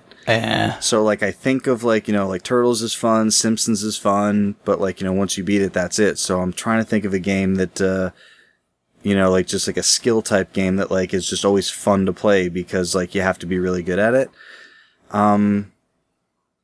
Play Choice, Street Fighter, and you could always go Neo Geo. Can I throw a curveball and throw a pinball machine in there? It's our show. Why not? Yeah, all right. I'll go. And I'm not a pinball expert, but I remember going into the arcades when I was younger. I always really liked the look and the feel of the Terminator 2 pinball machine. Oh, okay. Well, so you get the little shotgun, release for the ball spring. Yep. The art with the multiple Arnolds on the back, because there are all the T800s. Right. Yeah. So I would do that. I'd throw a pin in there. Cool.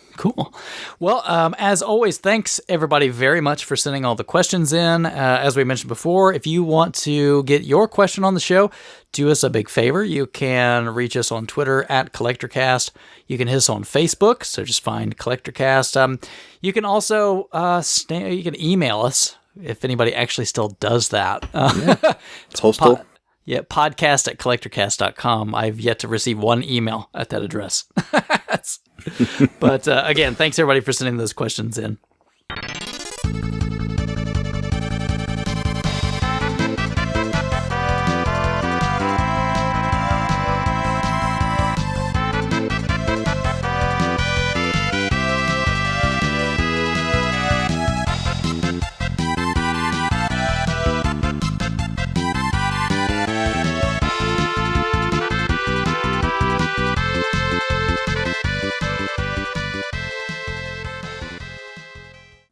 All right, so without Krabby here, I mean, just in case anybody's worried about the old Crabbo, he couldn't make it. He had some family issues that he had to attend to, but hopefully we'll have him back pretty soon. So best wishes, Krabby.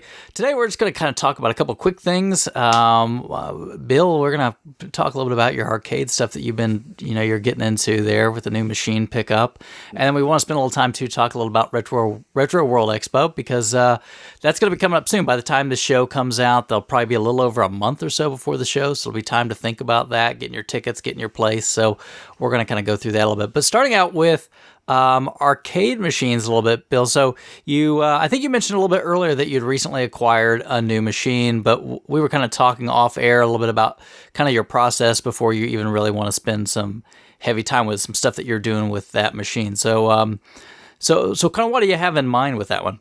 So, I do like having dedicated cabinets. My play choice is great. I was toying with the idea of, do I want to keep it? Do I want to sell it? But the more I think about it, I think I'm just going to hang on to it. It's still a lot of fun. Yeah. So I like dedicated cabinets.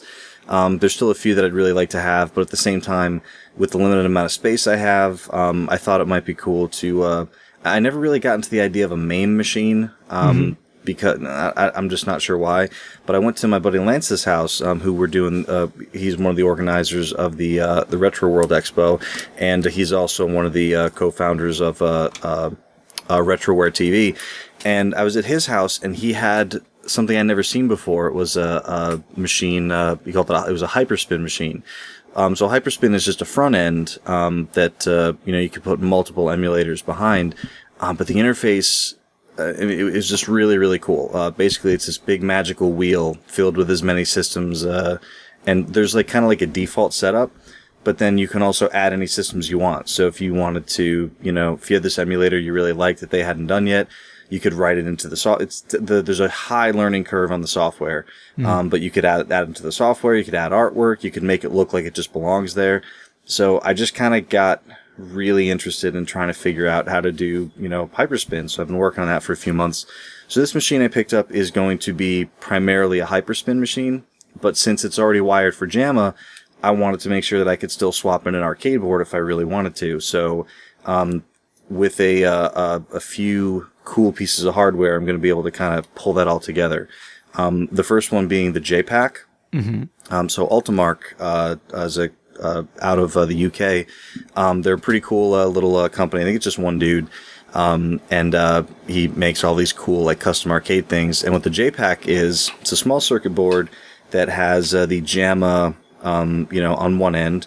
So basically JAMA cabinets have a wire harness that just plugs onto a JAMA arcade board, and that connects to your controls, to your monitor, to your speakers, all the things that the board needs to communicate with. So basically you can pull one board off and then pop another one on. Sometimes there's a couple extra things to do, some games need more buttons than JAMA has, so there's a separate harness for buttons they have to wire. But for the most part, they're just swappable. So this little thing that Ultimark makes called the JPack, it takes the existing wiring in your cabinet and you just plug the JAMA harness into the JPack, and then you plug the JPack into the VGA connection on your video card in your computer, and the USB connection for two things: to provide power to the JPack and to become your keyboard input. Well, that makes sense, right? Yeah, because you still have to get it up and running and do everything else, right? Right. So you still need to be able to send commands to the PC, and basically that becomes like a keyboard encoder. Because if you didn't have the JPack, you would kind of have to rewire everything to go directly to the PC. And then if you wanted to, and then let's say you came across a Street Fighter 2, just a JAMA board, you couldn't then, hook it up to your cabinet because you've converted it to PC. So using the JPack, it kind of lets you go back and forth with a little bit of work if you have to do any wiring. So the JPack I have, and the question you were asking off air that I'll get to right now is, don't arcade monitors, CRT arcade monitors, require special video hardware to output the correct, not resolution, but refresh rate? Right. So most CRT arcade monitors, standard resolution CRT arcade monitors are 15 hertz. So there's a couple ways you can do this. you can download a program that's maintained by a person in Germany, and I can't remember their name, I'm sorry, called Soft 15. Okay. And you can check the forums. I think it's supported with most AMD and Catalyst drivers, after a certain version, most of their hardware, and then with the drivers after a certain version. So what Soft 15 does is it pretty much just overrides what, Windows and Catalyst is trying to do, and it just forces it to 15. Oh, okay. There's a few downsides with it. The compatibility isn't 100%. There's certain games that, since they're doing it with software, certain, things don't always work right. I haven't used it a ton, so I can't really say from experience, just from what I've read. The other thing is, since it's done through Windows software, it only, it only takes place when Windows loads. So if you were trying to get, if you're trying to get into your BIOS to make changes on a hardware level, you wouldn't be able to see that stuff. The other option, two options, which are kind of related to each other, you can buy something also made by Ultimark called the Arcade VGA. It's about $100 a card. It's a Radeon 5450 chipset that's been reflashed, so that it's no longer a Radeon 5450. It's the Arcade VGA. So it, at a hardware level, supports the 15 hertz output. So the upside with doing it this way is it's always, it'll do regular PC resolutions. It'll do arcade monitor resolutions. It'll show you the BIOS. It'll show you Windows. It'll show on your arcade monitor. It'll show on a PC monitor. It'll show on an LCD. So it's kind of like the best of everything. It supports dual monitor. You can have your PC connected on one, output and the monitor connected on the other. And then the other one that I said that was kind of related to that, there are forums where you can, where people teach you how to flash the cards yourself. You could fry your card too. Yeah, I looked through those forums, and there's a lot of people who are like, my card doesn't work anymore. And they're like, oh, you must have messed something up. Sorry. So it's one of those things, like, if I'm not going to get into it heavily, I'd rather just pay someone who knows what they're doing. So, well, sure. And I think probably another draw, too, is that I imagine some people probably want to run like an optimized version of Linux instead of Windows. So having a hardware-based solution. Right, yeah. And the thing is, even if you're not running Linux, I just read an article the other day about a guy who wanted to completely hide Windows. He doesn't mind that Windows is running, but when he boots the machine up, he didn't want the Windows boot screen and then Hyperspin launching. So he wrote a 5 or 6 part step-by-step guide to hiding Windows. And one of the things he had to use was some Linux code in the boot up. So basically, after the BIOS screen, it goes straight to a black screen with an animation of Donkey Kong walking back and forth, and then it fades to black, and then Hyperspin launches. So you would never know that it's a Windows machine. I actually don't know if Hyperspin's available on Linux. I would imagine that it's not, but you never know. Yeah, I know a lot of people that do main machines, they'll run Linux, and there's, certain kernel configurations and things that, because they don't need anything else. They don't need all this other crap. I mean, if it's just MAME, if it's just MAME totally, all the other emulators out there, I couldn't speak for all the other ones, but MAME, yeah, definitely you can. Yeah. So I'm curious then, which route are you going? I'm probably going to end up with the Arcade VGA. Yeah, it makes sense, right? Yeah, I mean, it's... I just don't I downloaded Soft 15, and I'm gonna, I probably am gonna play around with it a tiny bit before, I end up ordering the Arcade VGA just to kind of, have a comparison. But the other thing that, and this isn't specific to Arcade VGA, but there's different games ran at different resolutions, even though they ran on, similar monitors. So there's a really cool utility that you can use no matter what program or route you end up going, that will look at the DAT file, so pretty much the database of all the games that you have. Yep. It checks it against the database of all the resolutions that these games ran at, and it creates a folder where you tell it to, that like an INI that has the resolutions to run all these games in, and then you just paste that code into your MAME INI, and then you don't have to manually change resolutions or configs for each game. It just knows, this game ran at this resolution at this refresh rate. We're going to do that, for everything. So, there's a minimal amount of setup, but it's going to be really cool. Yeah, I would imagine. Now, when we were talking a little before, you were kind of talking about some monitor repair work, and we were getting into that. And I that seems to be a pretty common thing that most people have to deal with. These tubes are, not spring chickens. Most of them are 20, 30 plus years old, so they need a little TLC, right? Yep, and it's most of the things, the regular things you do on a arcade CRT monitor are very, very easy. If you're careful, so you don't get electrocuted, and if you have just basic soldering skills, and even if you don't have basic soldering skills, I've never really soldered anything before. I did my first cap kit, and it's not something that's difficult to do at all. So I'm working on a blog article that's going to be up on RFGen probably tomorrow or the day after. It'll be submitted tomorrow or the day after. I don't think it goes up for another week.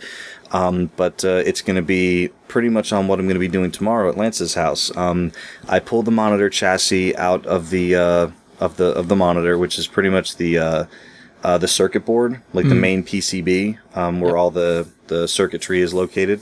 And that's connected with a few wires to the neck board, which is a smaller square board that's connected directly to the back of the, where the picture tube kind of, in the back of the monitor where it kind of narrows to a point. Yep. That's called the neck. And then there's a board that's right on the neck there. So the chassis and the neck board are both removed. They're kind of on the table prepping for surgery right now.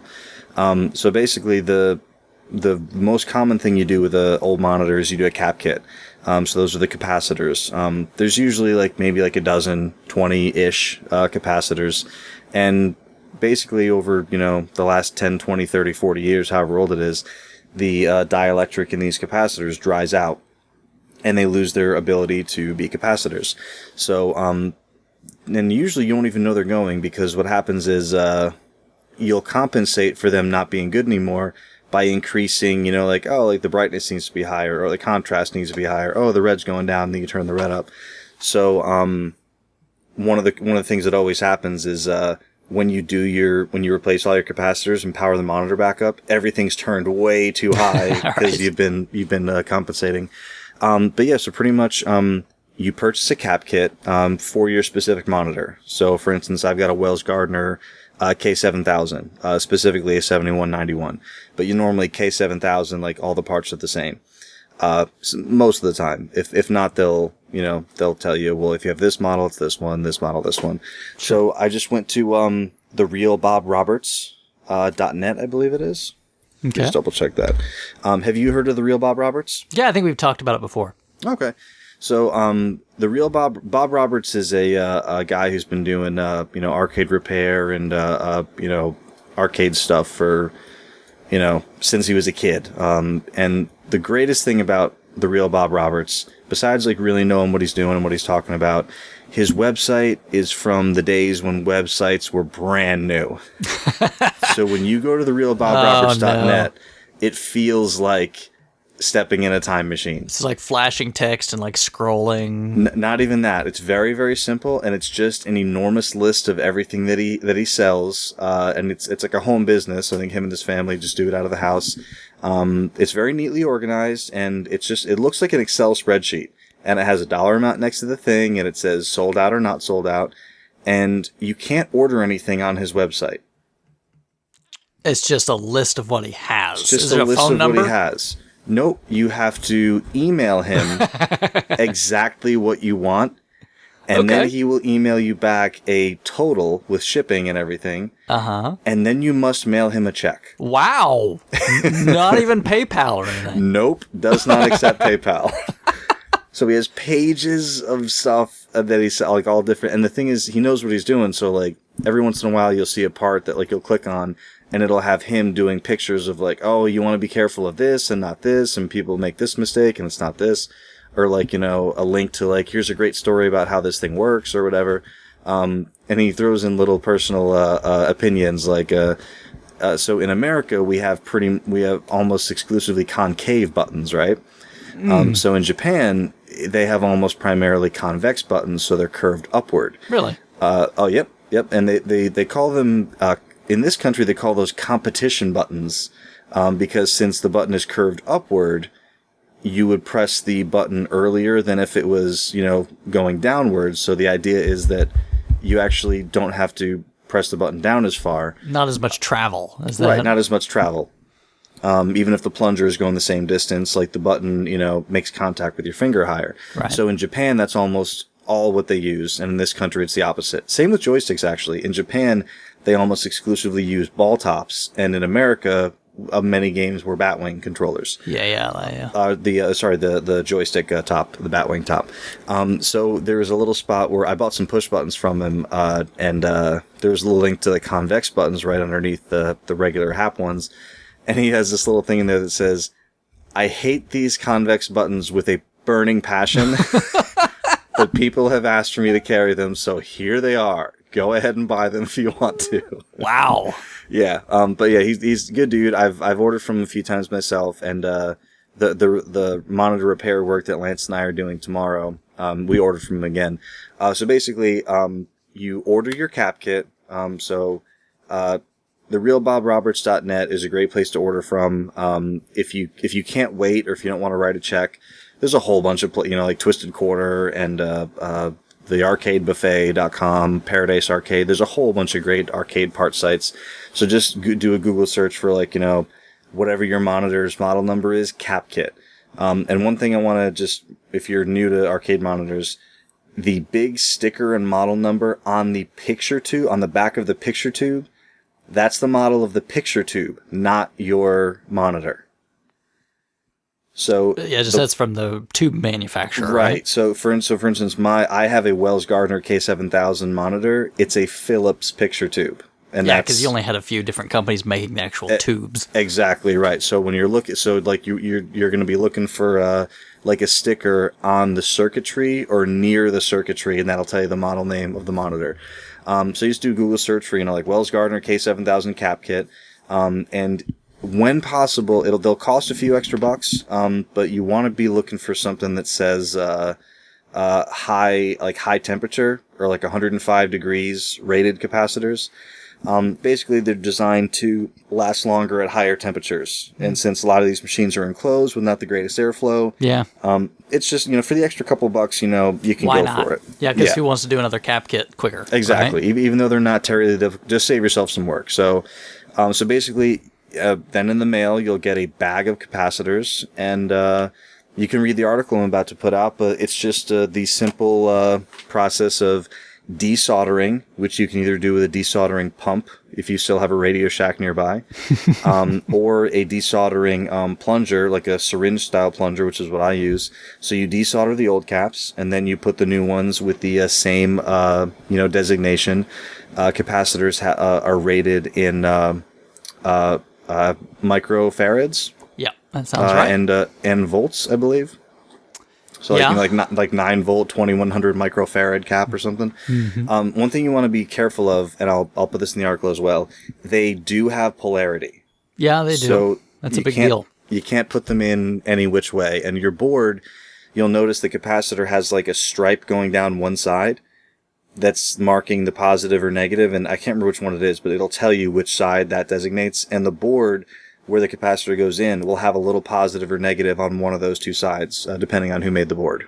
Yeah, a lot of components. There's a few that are universal either way, but right, like resistors. Yeah, like a resistor doesn't matter. A fuse, obviously, is just continuity, doesn't matter. But a capacitor, the polarity matters. So just make sure you put them in. Things like that. Yeah, that's all important. Yep. So the cap kit is the easy part. So you desolder a cap, you look at it. Okay, this is a 9 volt, 2100 microfarad cap. You find the other, the new 9 volt, 100, pop it in that hole, solder it on, cut the legs off, and, once you've done all your caps, then that's it. So that's a very, very easy thing you can do to improve the picture quality of your monitor. Yeah. And the thing, too, is most of these boards are older style through-hole component boards. So they're not like these newer electronics where everything is surface mount components, which are a nightmare to hand solder or desolder. So you don't need expert skill to do these kind of repairs. Yeah, and when you're looking at old boards, like the holes are enormous, like the pads are enormous, like you can actually like be really like you don't want to be, but you can be a little bit messy with your solder, and it's like, oh, that's okay. There's not a pin within like another 1.5 inches, so like it doesn't matter. But yeah, they're all through hole. I don't think there's any. The only surface mounted thing I've run into is on a Sega CD. On certain models of the Sega CD, there's a fuse that's surface mounted, but yeah, for most old arcade monitors, no big deal.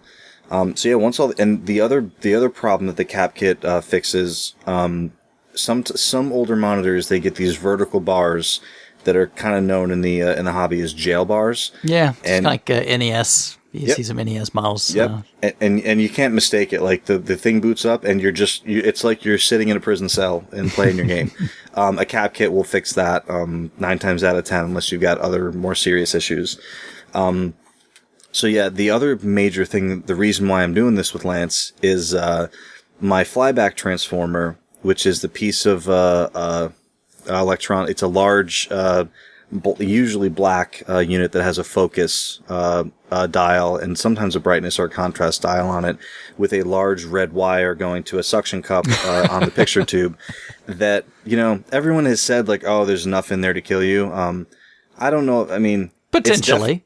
It's definitely dangerous. I don't know if, I've heard enough stories with people getting shocked and not killed, but it's definitely dangerous. So do a Google search on how to discharge a monitor before you start working on it, and you'll be fine. It's really, really easy. But yeah, so just had to mention that. But the flyback transformer is, it regulates voltage that is living inside the picture tube, with what's on the board. So my flyback transformer had a small crack in it, and if your flyback is ever cracked or oozing liquid, or oozing like a clear liquid, like an opaque liquid, replace it as soon as possible. The monitor might work for days, weeks, months with no issues. As soon as the flyback goes completely, it's going to let all sorts of crazy voltage into places where crazy voltage wasn't meant to go. Yeah. And a flyback's like $20-$25, and it's very similar to a cap kit. You just desolder the 8 or 9 points, pull the old one out, put the new one in, resolder those 8 or 9 points. There's more details to it, but again, that'll be in the article or a video we do. The last thing we're going to do, that I wasn't even planning on doing, because the monitor looks pretty good to me. Yeah, this is the part that kind of surprised me, that you were going to go and do this on a pretty newer monitor. Yeah, I mean, I don't know newer, because it is. I mean, it's an original. It's original to this machine. It was a Mortal Kombat. It's about 20 years old. Yeah. So yeah, early 90s. So I'm going to be doing what's known as a tube rejuvenation. Mm-hmm. So over time, there are elements within the picture tube that get buildup on them. Even though everything in there is supposed to be sealed in a vacuum. Yeah, right. There is some buildup that can go on in there, and I'm not a monitor expert, so I can't tell you exactly what's getting built up in there. But over time, like if your monitor starts looking dull, if the colors aren't vibrant, if, no matter how much you adjust it, even after a cap kit, it's like, like the colors just aren't popping, nothing looks bright. There's a machine you can buy relatively cheaply, or you can have a place do it for you. Basically, you hook this machine up to your picture tube only, so not your monitor, chassis, or any other electronics. It just hooks up directly to the neck of your tube, and there's a manual that comes with it, and it tells you so you look up your model. So you would look up, Wells Gardner, K7000, and it would have like a list of recommended voltages. And there's a whole bunch of setup to it, so you kind of have to set all these, dials very specifically, or at least, close to what you think everything is.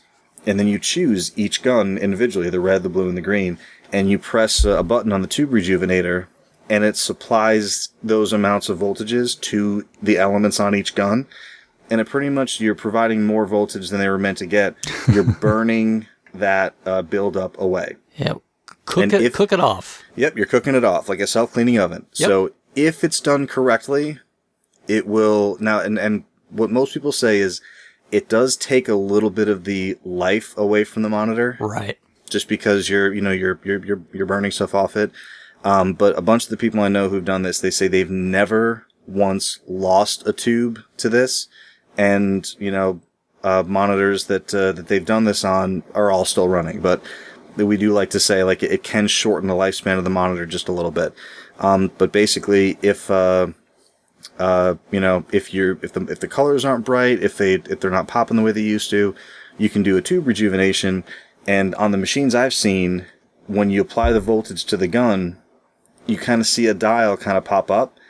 And then once it's kind of done burning the stuff off, you see the dial go back down. So you know, okay, there's nothing else on there. I can release the voltage.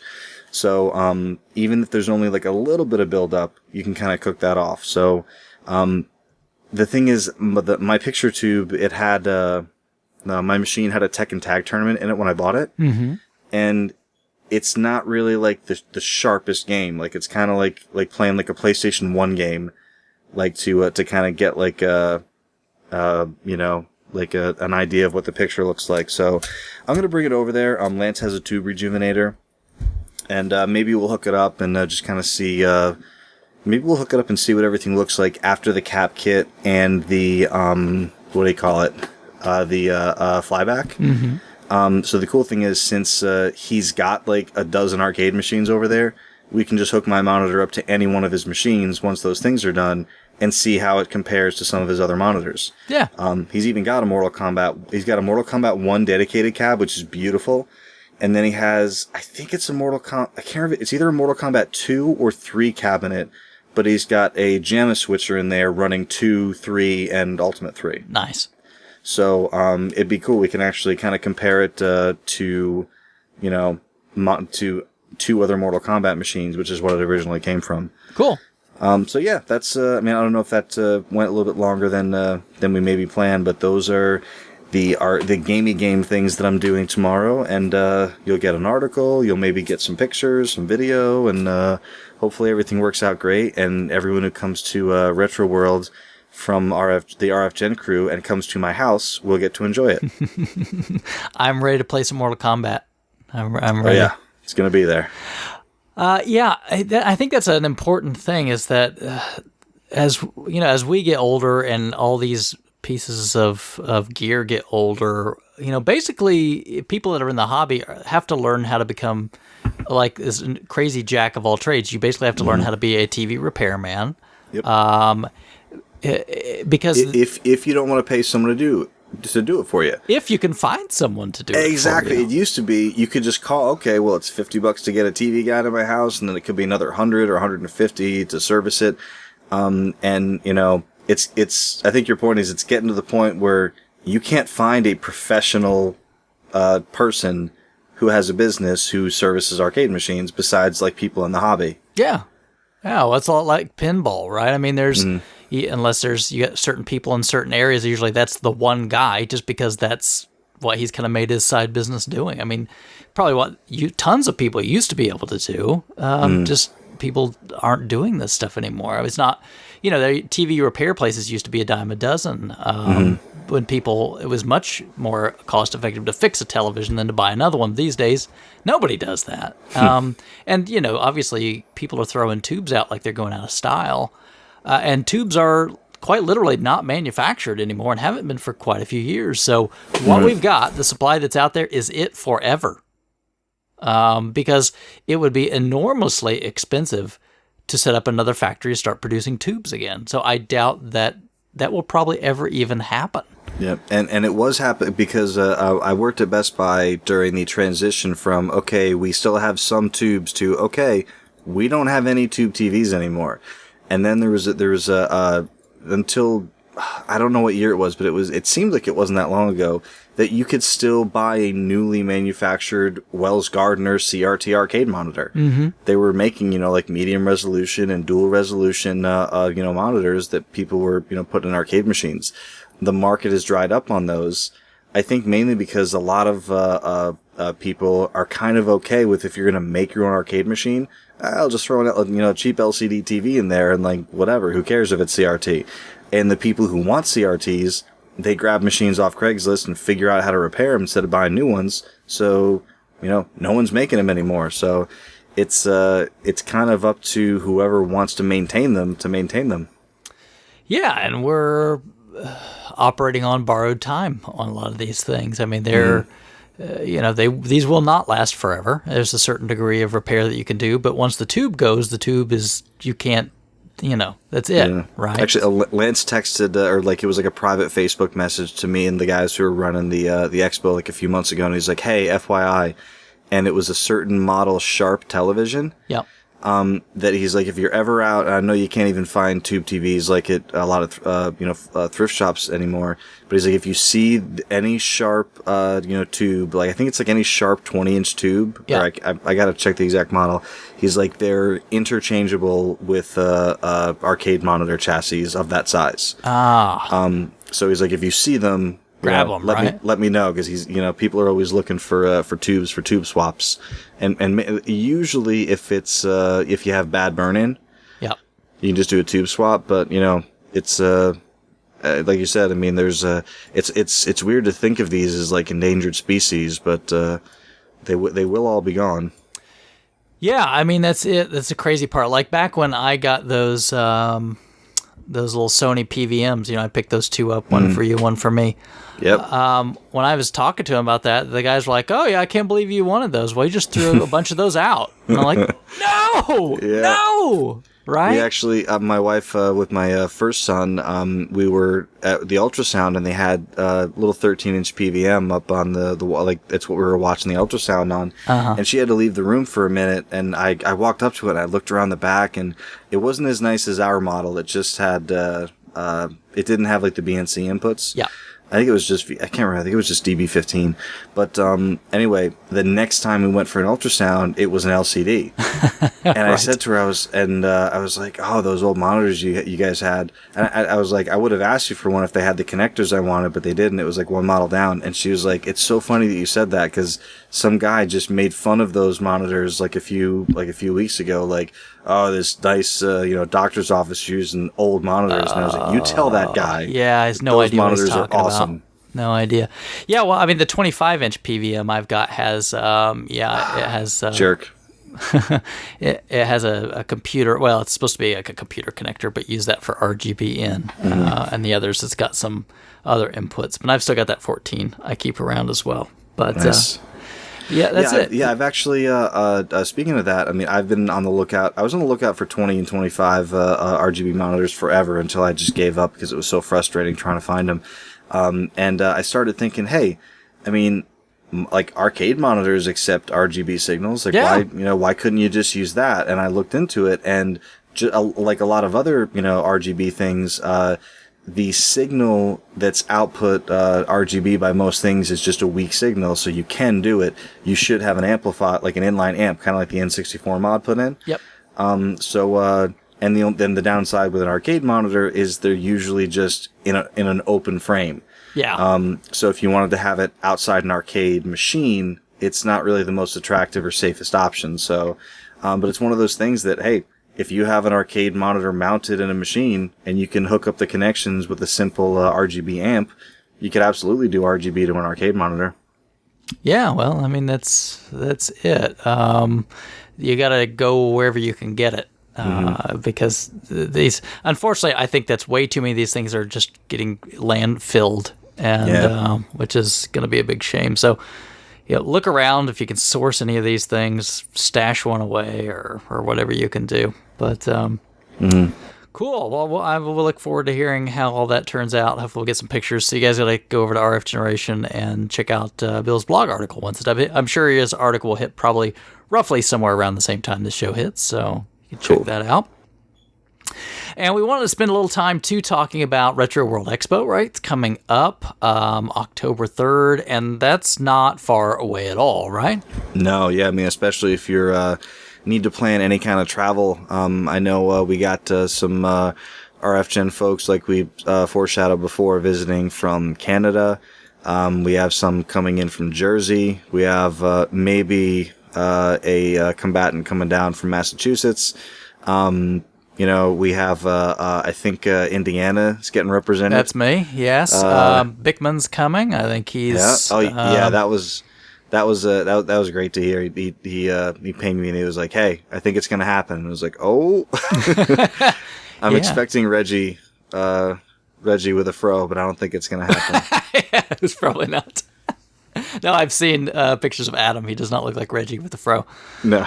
But yeah, we're getting like a wide variety of RF generators that are going to make it out. I think I saw today, like maybe Gamer Nick might be able to make it out. Oh man, wouldn't that would be so great. Yeah, and I'm sure more. I know some people that follow us on Twitter are going to get a chance to try to make it out. So I'm really excited to meet some of those folks. It'll be a lot of fun. Our sponsor, right, has got a table. Is that correct? Yeah, Off the Charts Games. So if you've been listening to our show for longer than, just the last, actually just, any length of time, you've probably heard our amazing ads for Off the Charts video games. But we reached out to them, and I forget who reached out to whom. But, we got in touch with them, and they were like, hey, we're going to be... we're going to be in the area. We'd love to come up to it. So we got them a booth there. So, and I met them at, Too Many Games. That's where we, finalized their booth space. So, they're going to be there. I'm just taking a quick look at the exhibitor list on RetroWorldExpo.com. I should mention, our platinum and gold level sponsors. So Retro Games Plus, they have 3 locations in Connecticut. And Chris, who runs those stores, he's one of the organizers of the event. Decoy's Dork Decor, which I have trouble remembering the exact order of those D words. But yeah, so pretty much what you'd expect from Dork Decor.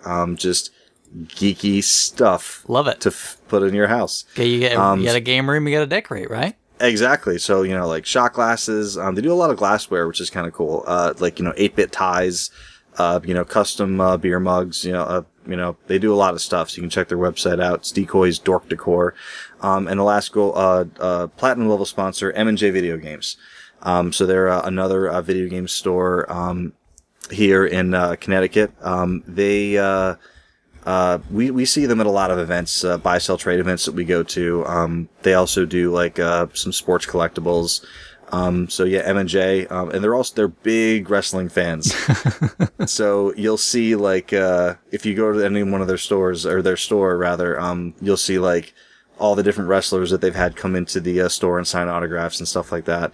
So yeah, and then of course, the gold level, you got RF Generation, which, we're going to be there. We're going to have a table there.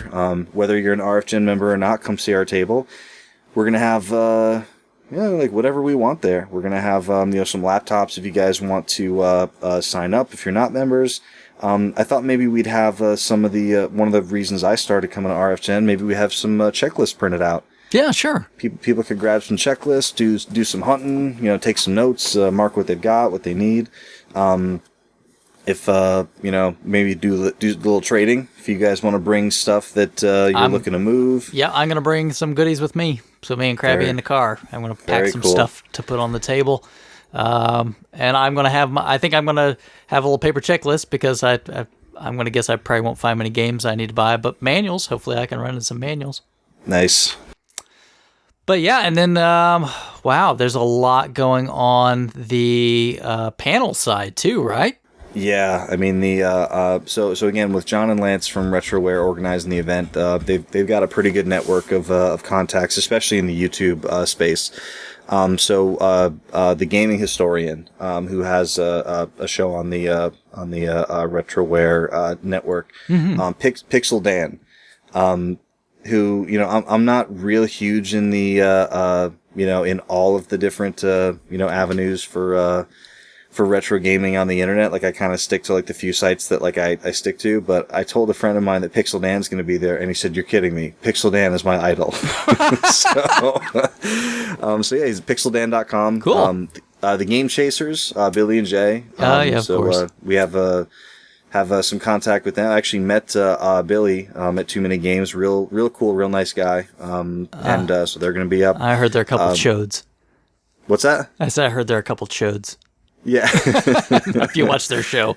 Exactly. Yeah. No, yeah. So being Billy, I didn't know what to expect meeting them. So because you expect the character. Yeah, right? they're people, not just the guys on the camera. Exactly. It's kind of like walking up to Dave Chappelle.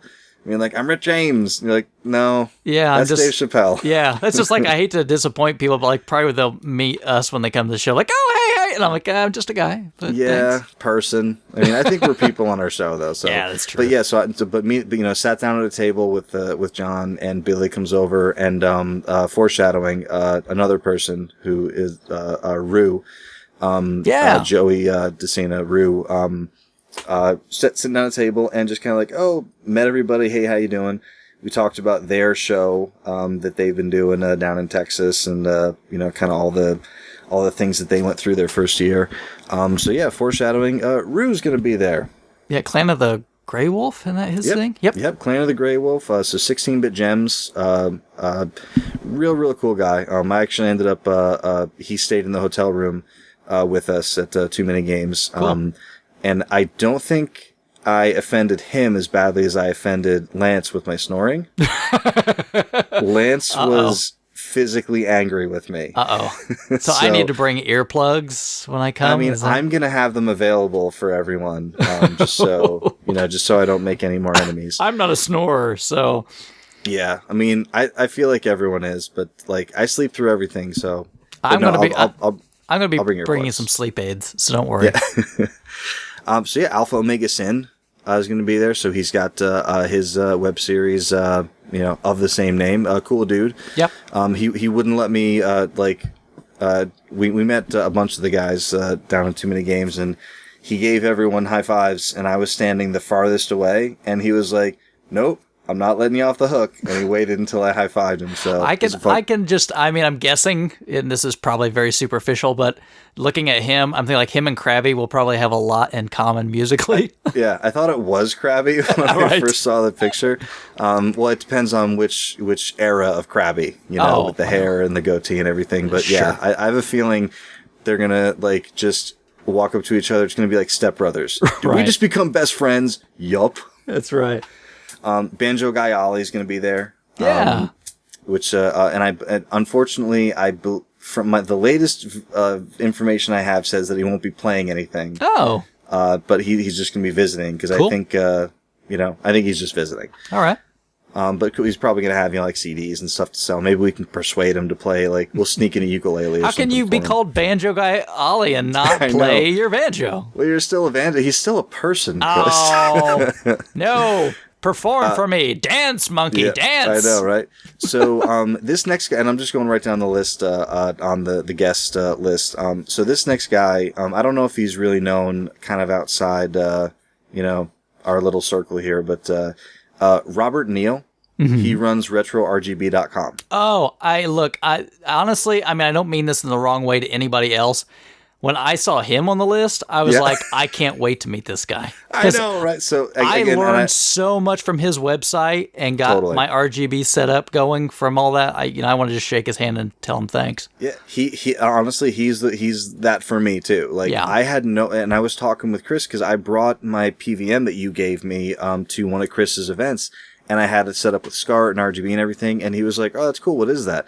And I explained it to him. And he was like, "Hey, have you ever been to RetroRGB.com?" And he wasn't really an expert, but he knew, of the site. And I was like, "Oh, no, I love that site." Yeah. He's like, "I know the guy that runs it. He lives like a town over." Awesome.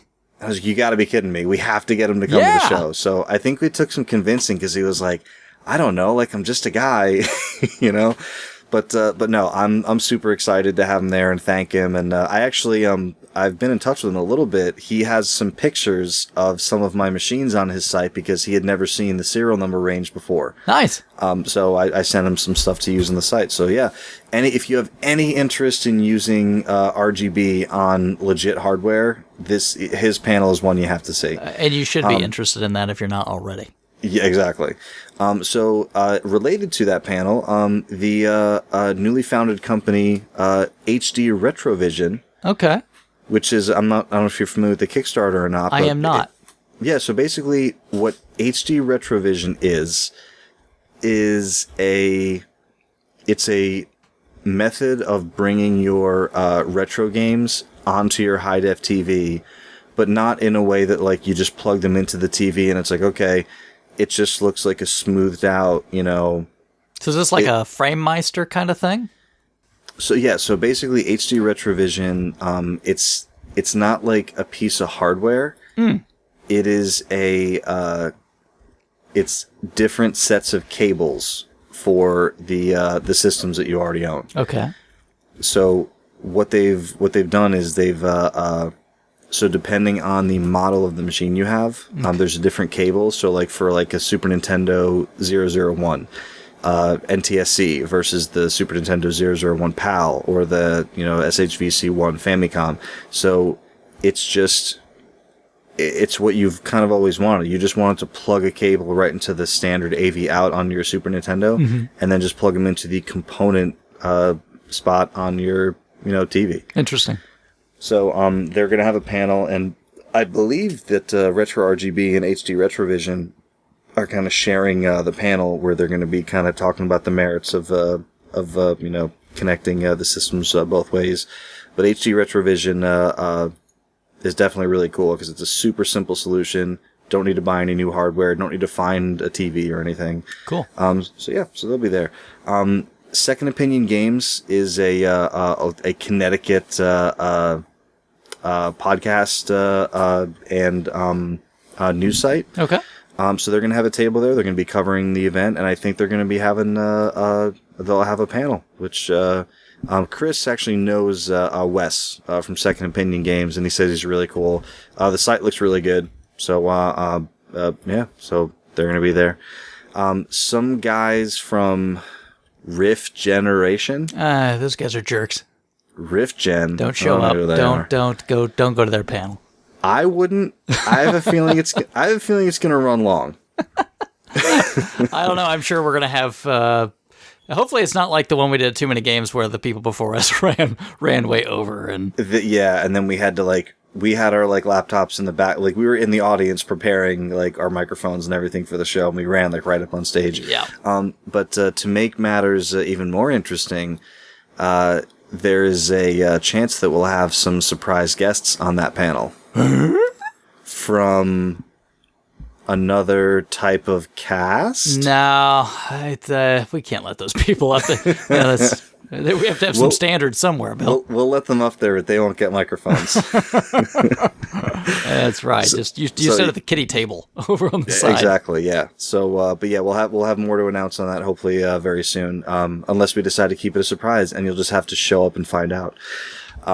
So and now here we go. So here's the announcement, and you can put this in the what do you call it?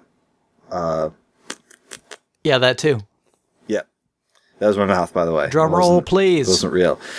So we are announcing, if you haven't already seen on the website, the 3 bands that are performing at the end of the RetroWorld Expo. The first band performing, there's 4 bands. 4? 4 bands. So the first is Epic Game Music. All right. So he is so Epic Game Music is a dude. A dude. Yes. A dude. All right. So he does. He's epic. Yeah. Epic Game Music. So basically, he has a guitar and he wants you to know about it. Okay. And he plays all sorts of old retro games, and he does overdubs, and it's really cool. All right. So James from Epic Game Music, he's going to be performing. The next band performing is a 5-piece band, video game tribute band out of Boston, focusing on the classic years of Squaresoft. Just another band out of Boston. Yep, just another band out of Boston. The World is Square. All right. So the World of Square is going to be there. Yeah, Square stuff is great. There's a kind of a quirky, folksy type band that we've just recently booked. They're not going to be performing on the main stage. They're going to be performing probably just outside, kind of like where the food trucks are, weather permitting, or we'll give them a tent. Okay. So you can just kind of as you're having your that's another thing we're announcing, food trucks. Thank God. Which you can never have too many food trucks. Thank God. And nothing against the venue, but they're going to charge too much for not great food. And I love food trucks. You have good stuff. Trucks. Man, food trucks are good. I know. So, okay, we're getting off topic. So, this band is called Folk Y'all. Oh, get it? Get it? I get it. Folk Y'all. So, Folk Y'all's pretty awesome. And to give you, you can't really categorize them, because they have like a really cool folksy, but also kind of like a bluegrassy kind of sound. I'm pretty sure you just categorized them as folk earlier. Yeah, a little bit. A little bit. And their album, which is available on their website, folkyallbandcamp.com, has a picture of a wizard smoking out of a glass bowl on the front, and it's called "You Are Not Freaking Out." So it's a shame maybe that we're not having this expo in Colorado. Is that what you're saying? I know, right? At Red Rocks. Are you trying to get some legislation passed in Connecticut to make this better? We have a medical marijuana distribution center 30 feet from where I work. No way! I pass it every single day when I go to work. Oh, what kind of thing do I have to get from my doctor? Man, you see cars that haven't been made in 60 years pulling into this thing every day. Very slowly. Yes. Like what the hell is that? Like, oh, that's the marijuana place. But yeah, so, and the final band, which we're very excited, Lance has known these guys for a while. We were hoping that we were going to be able to get them. So the closing band is On Being Human. All right. And if you haven't heard of On Being Human, you should go YouTube them, jump on their Facebook page. They have a whole bunch of, like most bands, they have a whole bunch of their content available online. Really, really, really, really good. I showed a guy at work just who I told about the expo, and I pulled up one of their songs, and he was like, "Oh, dude, you got to be kidding me! I got to go see these guys." So, really, really excited to have them. We actually had a couple other bands lined up who had scheduling conflicts, and I don't want to say who they were because maybe we'll get them to come next year. Okay. But yeah, so those were our bands, and then so back to food trucks real quick. Yeah, now, I love food trucks. I go to Penny Arcade Expo in Boston every year except for the year my son was born, and because it was like the same like week, and I only recently discovered food trucks. Oh, how could you miss that? I don't know. They've always had food trucks before, but it's like they're outside.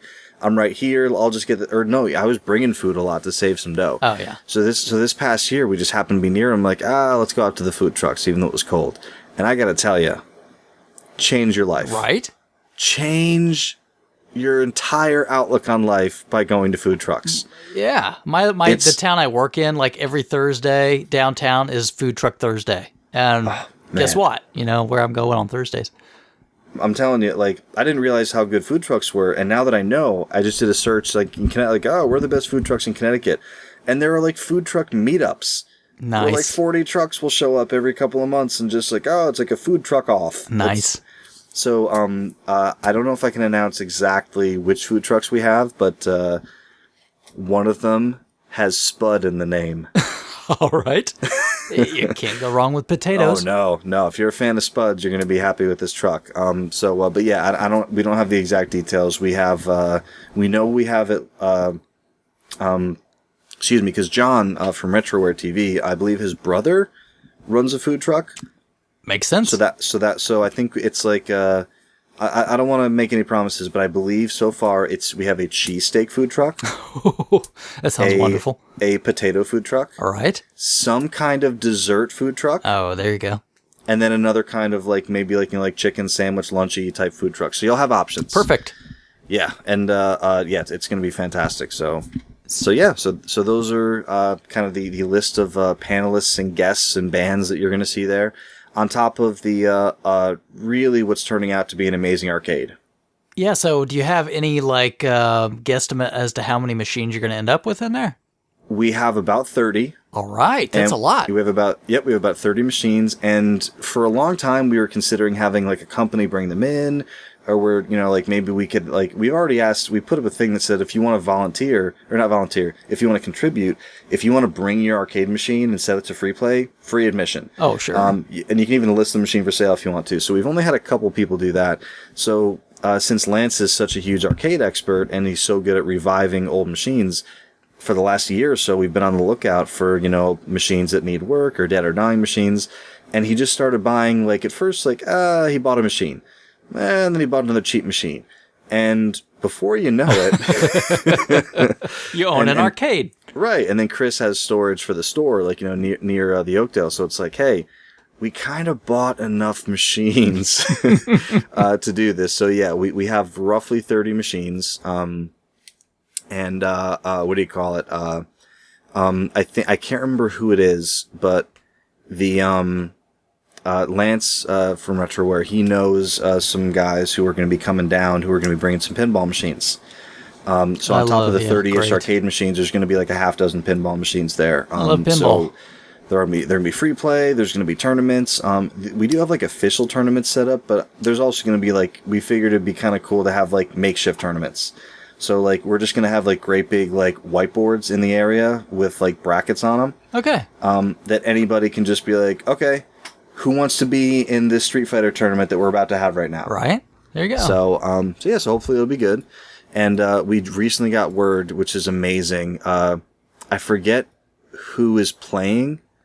But the last event, like the last concert rather, before our show, is on September 26th, which I think is Saturday. Okay. So like the weekend before, is that it?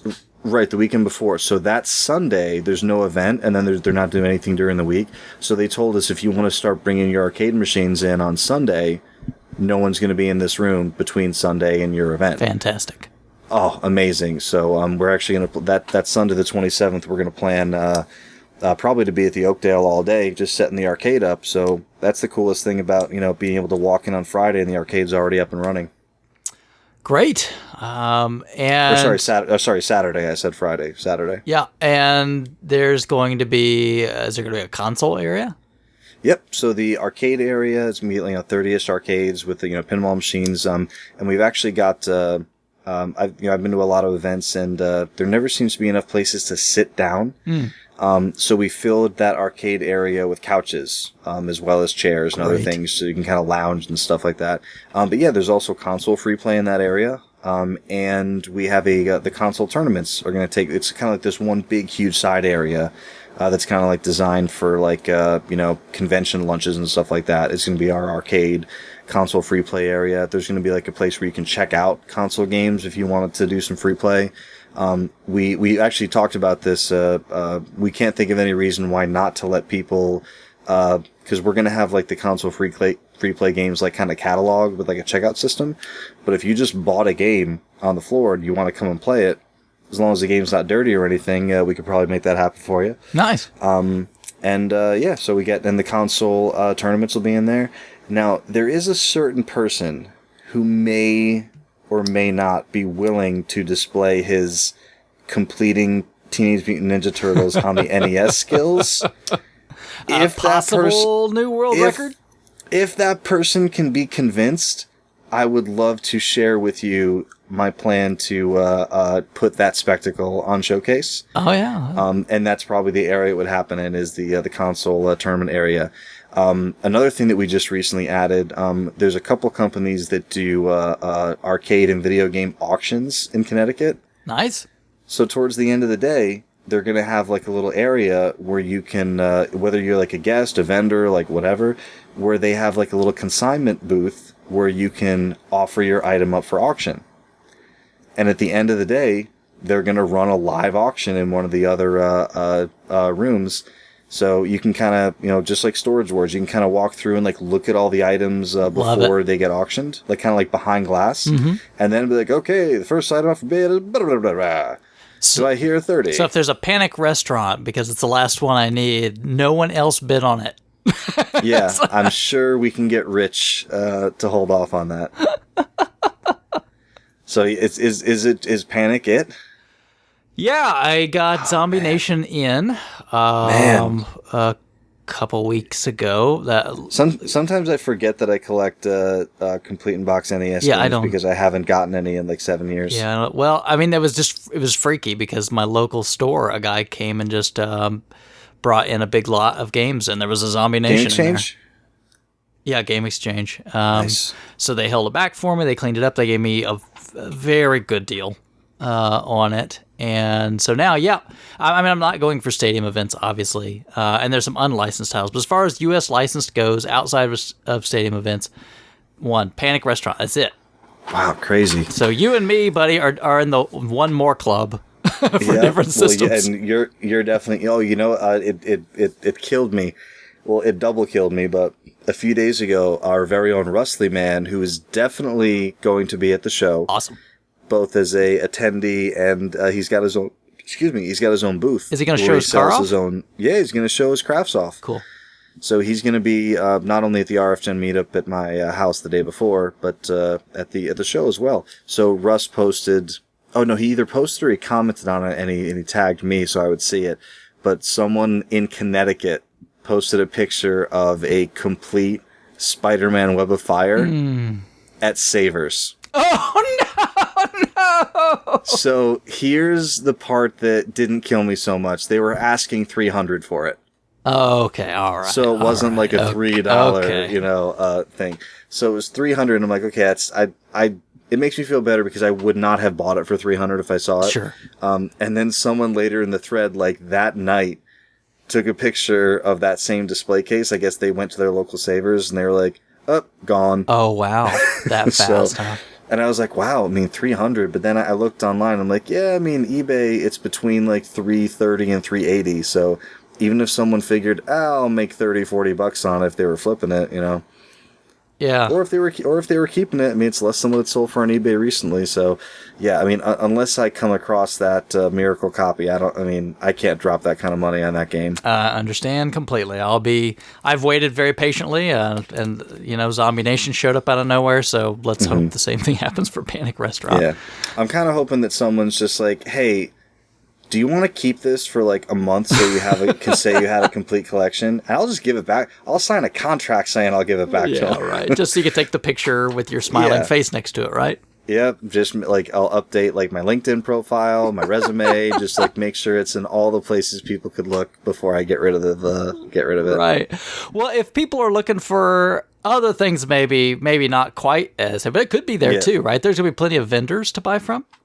Yeah, so there's you can actually, I don't know if we do have the list of vendors up on the website. So that's RetroWorldExpo.com. Yep, RetroWorldExpo.com, and just click on exhibitors, and you can just scroll right down the list of all of our we call them exhibitors because not everybody's a vendor. Sure. It is mostly vendors though. And we opened up a tier for artists, so it's not just going to be people reselling, old cartridges and stuff. Not that there's anything wrong with that. There's going to be people who kind of like Russ, who just make really cool, gamey, crafty craft things. Love it. We have the Ghostbusters of Connecticut are going to be there. There's Ghostbusters in Connecticut? There are official Ghostbusters of Connecticut. Do they wear the suits and the proton packs? They wear the suit, so full on Ghostbusters. Nice. And they're just a bunch of cool guys that like dressing up as Ghostbusters and going to cons. Why would you not like to dress up like Ghostbusters? No, they even have like a legit Ghostbusters Connecticut like patch. I love where it. Slimer has slimed Connecticut. I love it. I love it. It's going to be great. So they're going to be there. I mean, really, like you look through it, like there's a little bit like there's comic shops, there's game shops, there's RF Generation's going to be there. But yeah, it's a lot of tables, a lot of vendors. The main show floor, they call it the Dome at the Oakdale, is going to be full of exhibitors, vendors, concessions. And then the two side rooms, like one room is panels, and that's where the auction's going to be. And the other side's going to be the arcade, free play, and tournaments area. And then at the end of the night, the show floor, I think, closes at 7, I want to say. We're going to kind of try to break down the middle of the floor as quickly as we can, because the concert stage is right there in that same hall. Nice. So, and because the reason they call it the Dome, because if you've never been to the Oakdale, it's kind of hard to explain, but basically they have this enormous theater that they have concerts in that holds like thousands of people. But the room that you're in before you go in that concert hall is just a great big dome. And the acoustics in there are really good, and, you can fit maybe like a couple thousand people in it, like tops, 'cause it's a pretty big room. But someone said, hey, like this would be a great spot for like a smaller, like an intimate concert. And it's one of the places that artists love coming when they come to Connecticut, because like you're just in the middle of the room with like a bunch of people who really want to see you play. So when we were doing the tour of the place, they just have pictures and pictures and pictures and murals of like all the greatest artists you could imagine. And it's like, all their like, oh, I can't, like, I finally got a chance to play at the Dome. And, I didn't even know it was like that big a deal until we walked through here. It was like Slash at the Dome, like, in like 87 or whatever. And, Dave Matthews Band and, like Paul McCartney, like Whoa. it's a big deal, to play at the Dome. So, hopefully, people can appreciate the venue. And what's really cool about it, if you stand in the dead center of the Dome, it is a legit echo chamber. Nice. For like 5 feet. So someone was saying like, what would happen if we put a band like right here in the center? And he's like, you would piss everybody don't do in the that. place off. Don't do it. But yeah, so it's going to be a lot of fun. I'm super excited. Now, what about cosplay, Bill? What about cosplay? Are you guys encouraging cosplay? So here's the thing. I don't know if we need to. Yeah, you have to encourage that. You have to have like a contest, don't you? Do you want to be in charge of the cosplay contest? I could be a judge. Hey, okay, you know what? I think people just witnessed the birth of the cosplay contest at RetroWorld Expo. I volunteer to judge if somebody else wants to. We probably should have several judges, but I think that would be great. I love to see people do this stuff. I mean, we're gonna have the Ghostbusters there.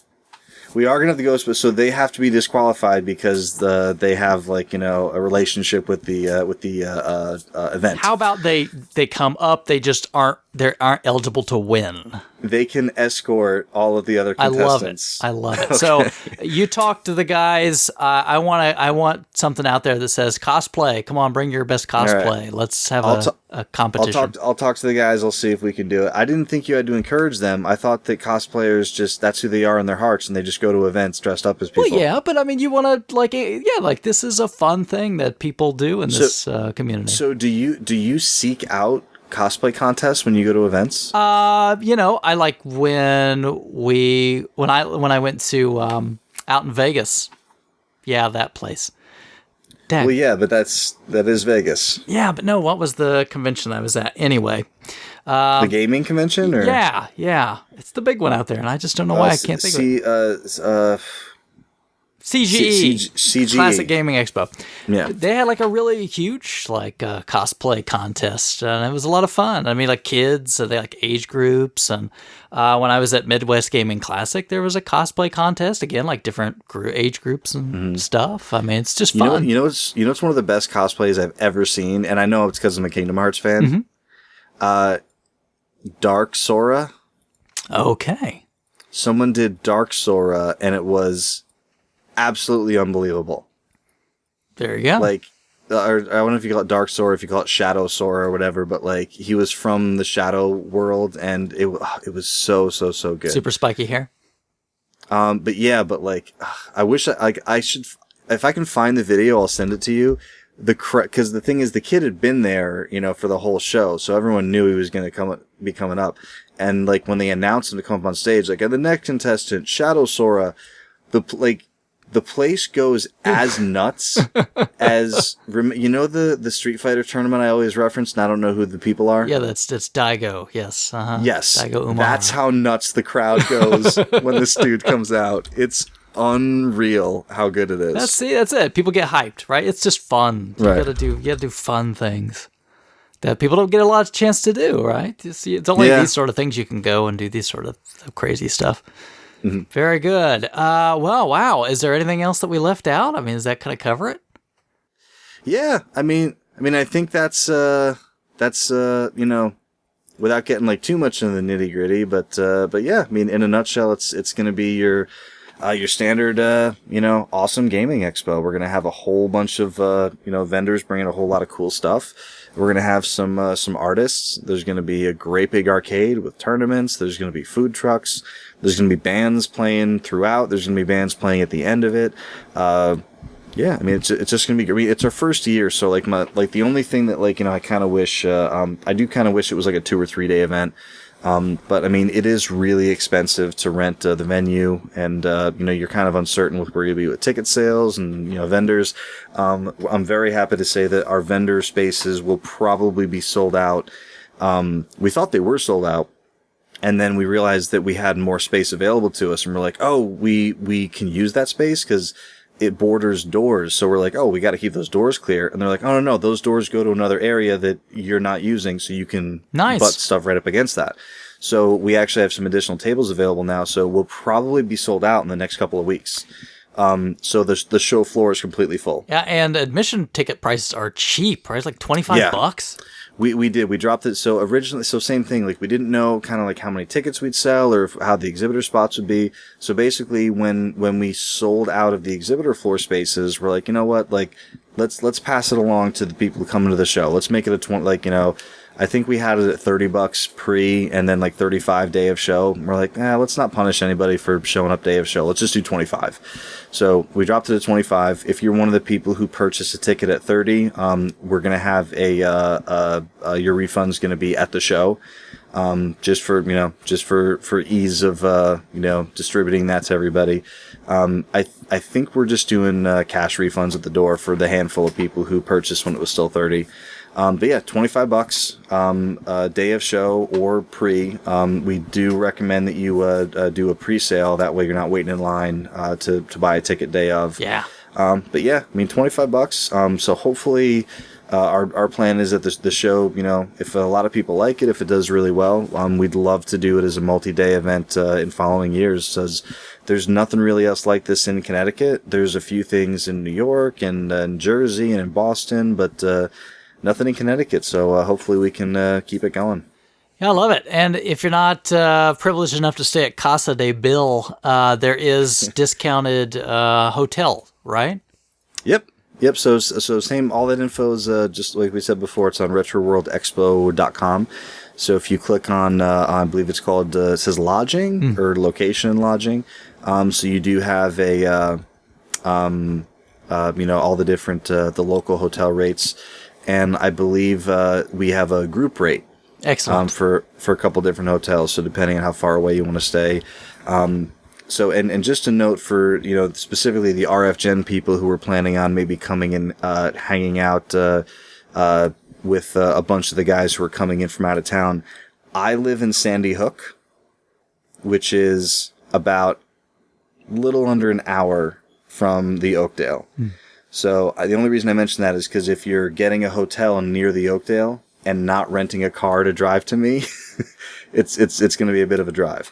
So just putting that out there. If anyone wants to come to the meetup, I'm not super close to the venue, but we'll make it work if you want to come hang out. There'll be a few of us with cars, so if we have to, we'll see what we can figure out. That's for sure. And not to get too far ahead of ourselves, but if you the following, so it's obviously the event's on a Saturday, right? Mm-hmm. The following day would be Sunday. Yes. And Sunday is the day of the flea market. That I go to, the Elephant's Trunk. So, depending on how early everybody gets to bed, or if we just don't go to bed and then just go straight to a flea market, best day ever. I'm down.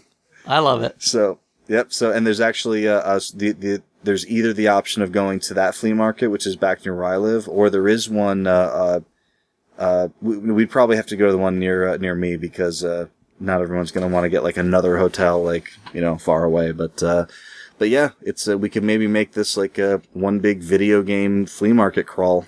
Yeah, I think that's Krabby and I's plans. I think if it works out the way we want it to, I think he's going to come here. We're going to spend probably some time going all around Indy, and then maybe also as we go to you, just stop and hit places and make it just some kind of crazy game hall trip. Awesome.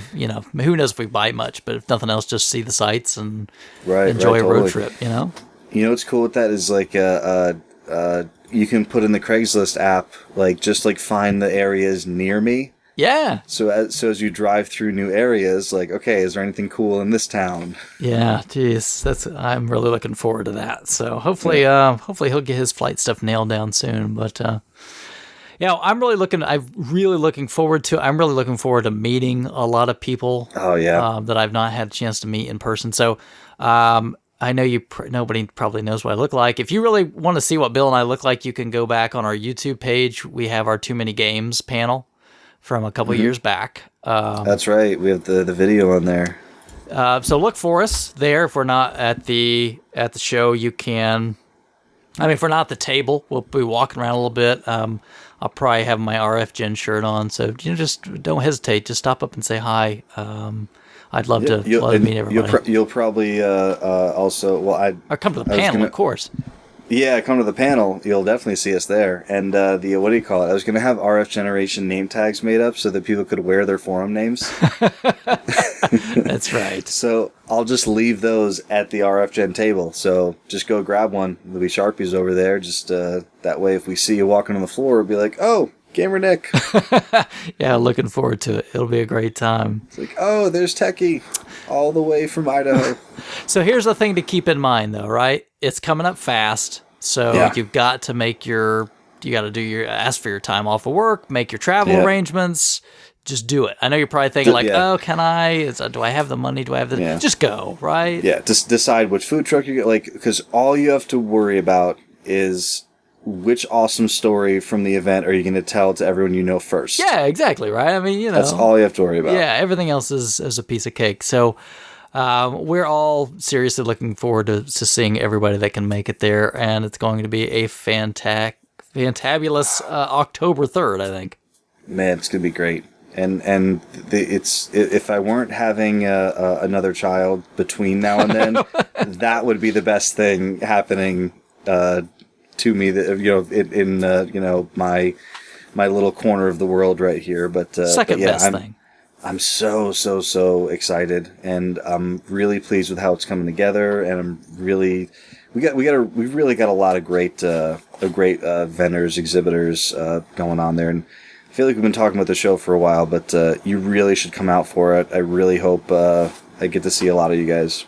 Great. Well, we'll see you there.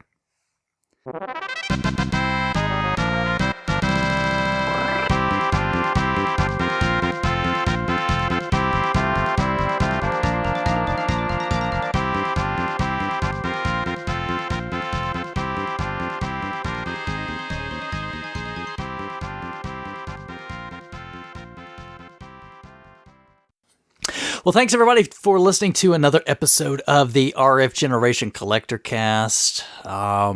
We're sorry that Krabby couldn't make it. We understand, sometimes life has priorities, and wish him and his family all the best. And most def. What's that?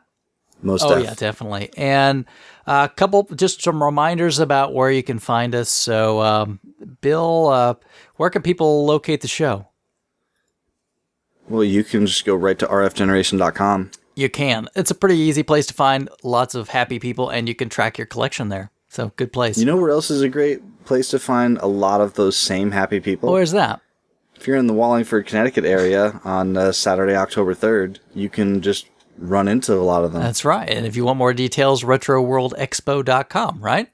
.com, we were able to sneak in before, so we didn't have to, fall back to the .net. You didn't have to go with .XXX or something at the last minute. Nope. .museum. Definitely. Now, if people want to contact us, you can hit us on social media, right? Yep, Facebook and Twitter. Chris is normally the one who does a great job with responding to people and then telling me, "Hey, someone has a question for you." Well, I did see you posted on the Facebook. I did, yeah. Well, I can't remember where I was. I was at work or someplace, and someone in my feed posted something really funny, so I shared it. Yeah. So Facebook, of course, just Collectorcast. And same with Twitter, Collectorcast. Twitter, yeah. And, I probably spend too much time on Twitter. Twitter is fantastic because you can't say too much, but it's just the right amount of stuff.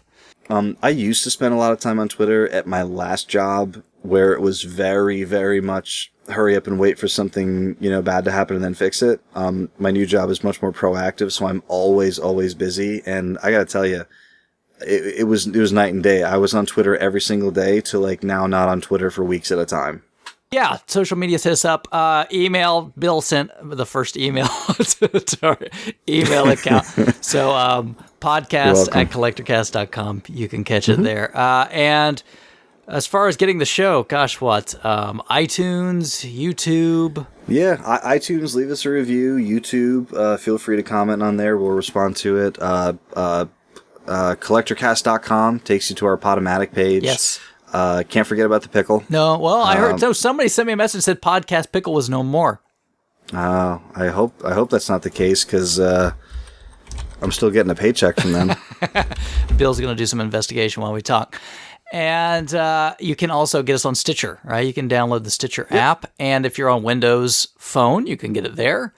If someone ever points me to, I don't know if Google has some sort of podcast thing, but obviously you could just use any kind of RSS feed app, right? Right. Yeah. I mean, a couple of friends of mine who actually told me, like, hey, I couldn't find like your like. Oh no, they asked me where the RSS feed is, so I ended up finding out that it's right on Collectorcast.com. So if you do have an app that just wants a feed, just point it to Collectorcast.com, and that's where the RSS lives. You got it. You got it. And I've not been mentioning it lately, but if you would like to donate to the show, we're happy to accept any donations. You can find a PayPal donate button right on collectorcast.com. So any funds that we get, we just put it into making the show keep humming and paying for server space and whatnot. So that's all really appreciated. Yeah, definitely. And I promise I've never seen any of that money in my bank account. It just comes through as as quality for you. So really, you're just making the show better for you. Yeah, and I've used some of that. You'll probably find almost all of our old episodes are online now. All of them are on YouTube. You can definitely find every show on YouTube, but most of them are in our podcast feed. I don't have enough space in our current account to have quite all of them, but you can catch most of them there. As well as if you're ever in Washington, D.C. at the National Mall, I believe the National Archive has every one of our episodes. In the trash bin. Yes. No, they go in recycling, Gary. Yeah. But, again, get in touch with us. I love hearing from our listeners. There's the only reason we do this stuff. It'd be a whole lot easier for me and Bill just to Skype each other and never bother to record it. So, because he deserves credit, it'd be a lot easier for you because you really you're the Jon Stewart of the show. If you say so. Yeah, definitely. Because and not that you're quitting and leaving, just in that what you mean to the show. But yeah, and people who say like, "Wow, you guys really do a long show," like triple that, and every show that's so much time Chris spends, just making the show. So it would definitely be easier not to make it, but when people like it and reach out, it's so cool. Yeah, that's it. So, hey, I'm always, if you've got $1 or $2 you want to donate, that's great. If you just want to say, hey, I love and appreciate all of that as well. Makes it all fun. Real quick, do we have 2 seconds for a little side story based on someone reaching out to me? Well, yeah. So this is a dude, and I haven't even responded to him on Nintendo Age yet, but like I saved the message. It was great. And it's a name that I remembered from being on RF Gen. Okay. Do you remember Killer Cobra? Yes. So Killer Cobra, who I'd had a little contact with like often. I'm looking back. My first messaging with him is on what do you call it, on Nintendo Age from like 2012. Isn't he from like Australia? Is he? Maybe I'm confusing him, but I thought he was from Australia. No, yeah, Killer Cobra. And remember, like the avatar kind of had like that half face on it with like he's kind of like smirking. I didn't know he was Australian. I thought he was. Maybe he is.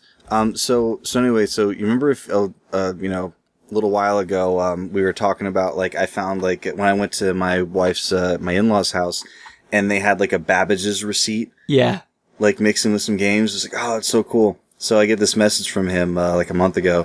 It says, "Hey, Bill, longtime fan of the Collectorcast. Just listened to this episode. You said something that made me want to comment. I'll let the pictures do the talking. Bought this on vacation. So he's got a boxed NES 4-score. Yeah. And it's opened up. It's beautiful. It's in the baggie. It's got like the membership card. It's got the poster. It's got the 4-score manual. It's even got the stickers because you could like label like which input, like with like a red, a yellow, a blue.